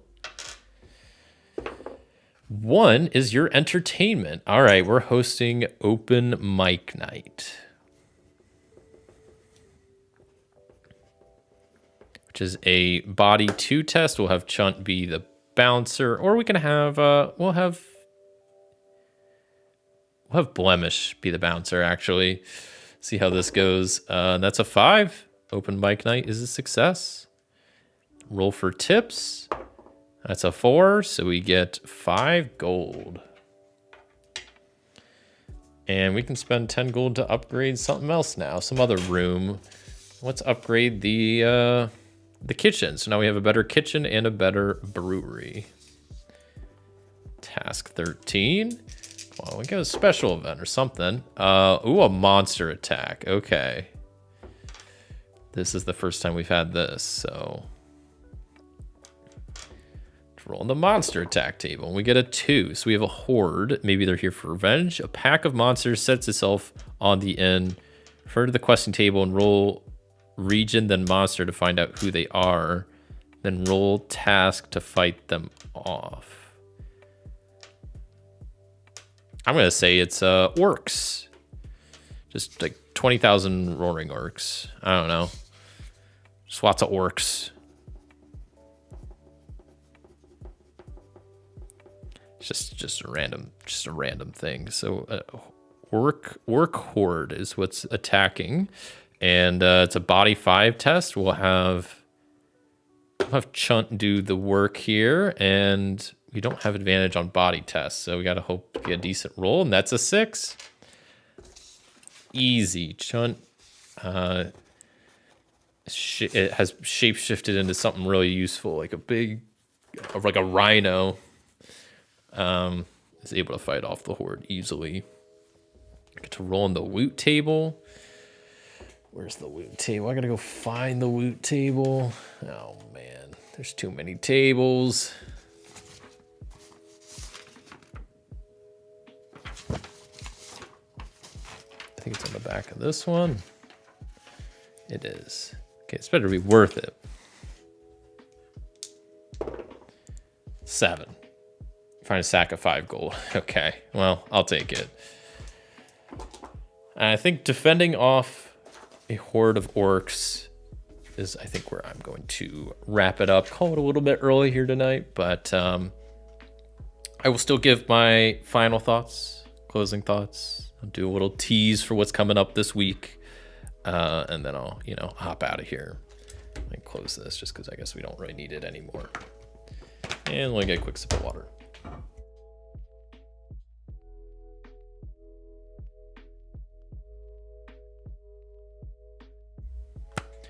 All right, so Broken Cask is a game I really enjoy. It's very different than any other RPG I've played, because most of the time you're just playing one character.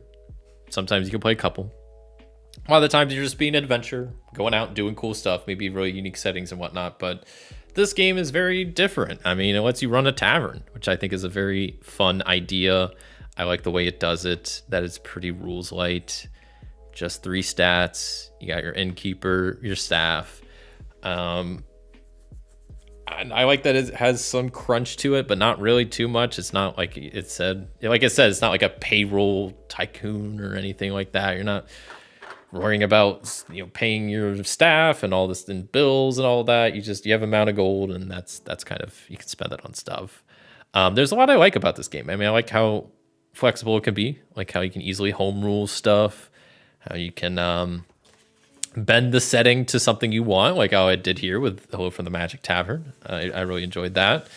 I really like that you can upgrade your tavern. I'm a big fan of like adding cool upgrades like this, so I think that's pretty neat. And I like that doing a lot of this initial setup of like the inn type entertainments can really come back into play later on and help influence some of the decisions you make and some of the tasks you have to do, which I think is really cool. Overall, I am a big fan of this game. I like it a whole lot.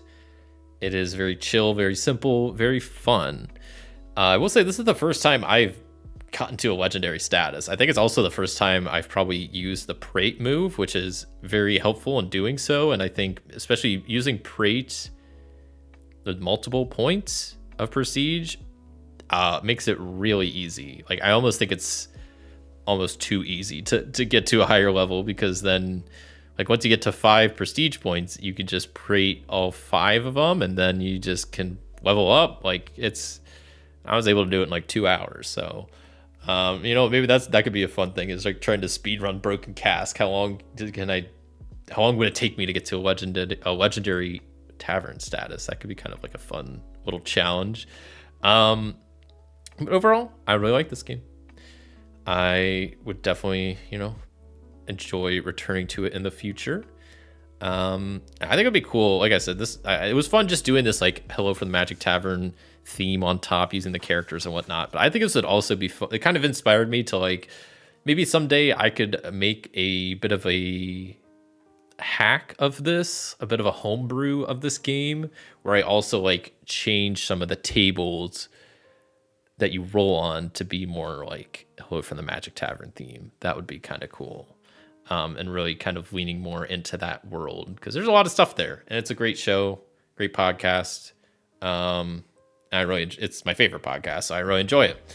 I've been listening to it for years now, so yeah, it was really fun playing in that world today, having my staff and playing at the Vermilion Minotaur, and having Flower and Larry Birdman, Jamie and Sammy, Arnor, Blemish, Arnie, Chunt, classics. It was a lot of fun. Made it a lot more fun, I think, than just having random character names, even though, it's fun making your own world, your own characters, but this was a good idea, I think. And yeah, overall, Broken Cask, one I definitely enjoy. Pretty chill game, pretty simple game. But yeah, that's what I gotta say. Don't have too much to say about it, but it's one I just definitely enjoy. And like I said, I wouldn't mind making bit of a homebrew for her, but yeah, just got to definitely be homebrew for this. Have you checked out BGG to see what others have done? I have not. I didn't know others have attempted stuff, but I could see how this could easily be expanded or changed to fit different settings. I could absolutely see that. Yeah, I really enjoy this game.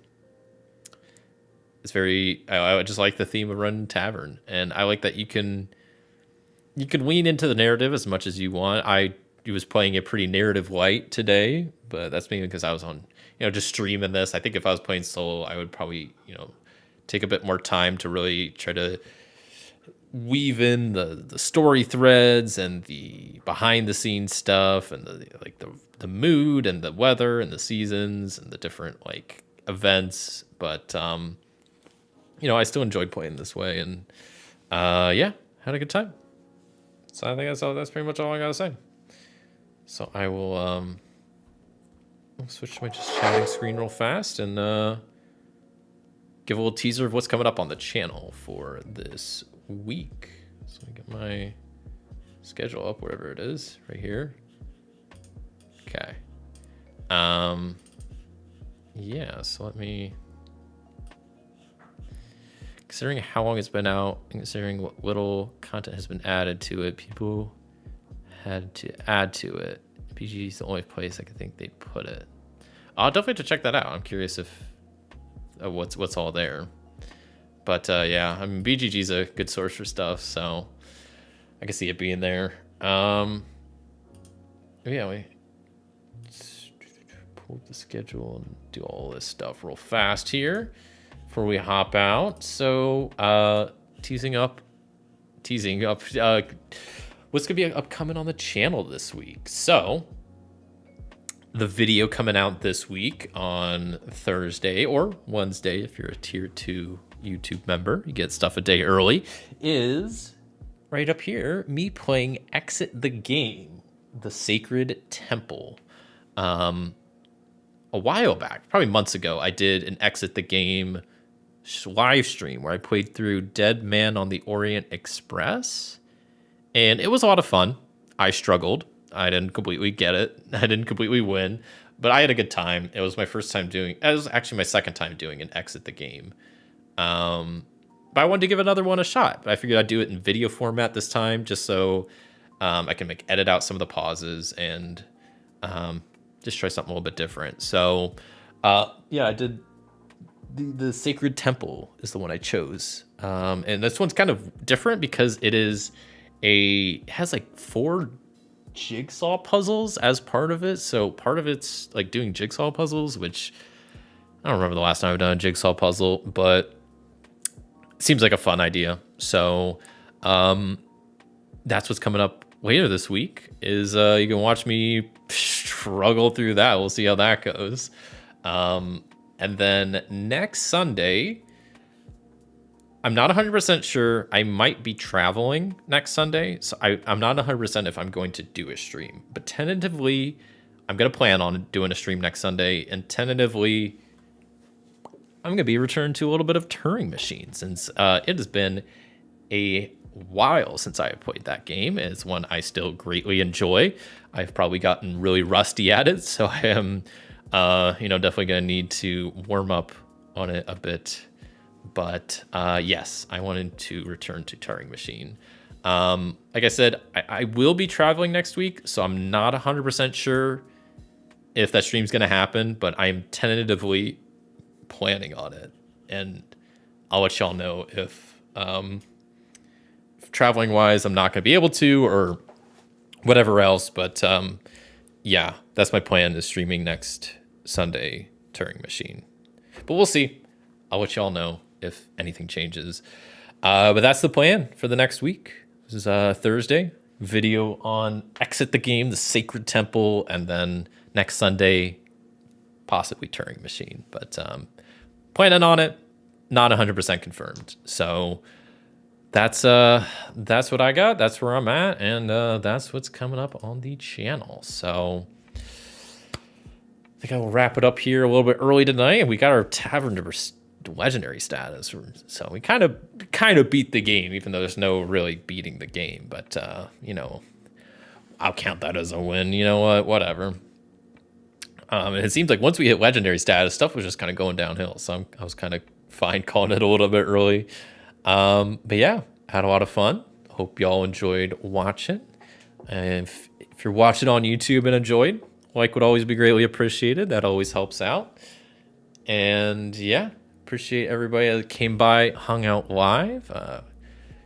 Let's see. Let me go look at the who was here. We had Dallas and Red Hill Eagle, and of course Christopher Ray and Kardik and K2K. Appreciate y'all hanging out, watching me run the Vermilion Minotaur to become a legendary status tavern. It was a good time. Always appreciate y'all having y'all live here with me. Always, it's part of the fun of live streaming. Is hanging out, chatting, and hanging out and chatting and hanging out and chatting. So thank you all so much for watching, and until next time, I'll see you.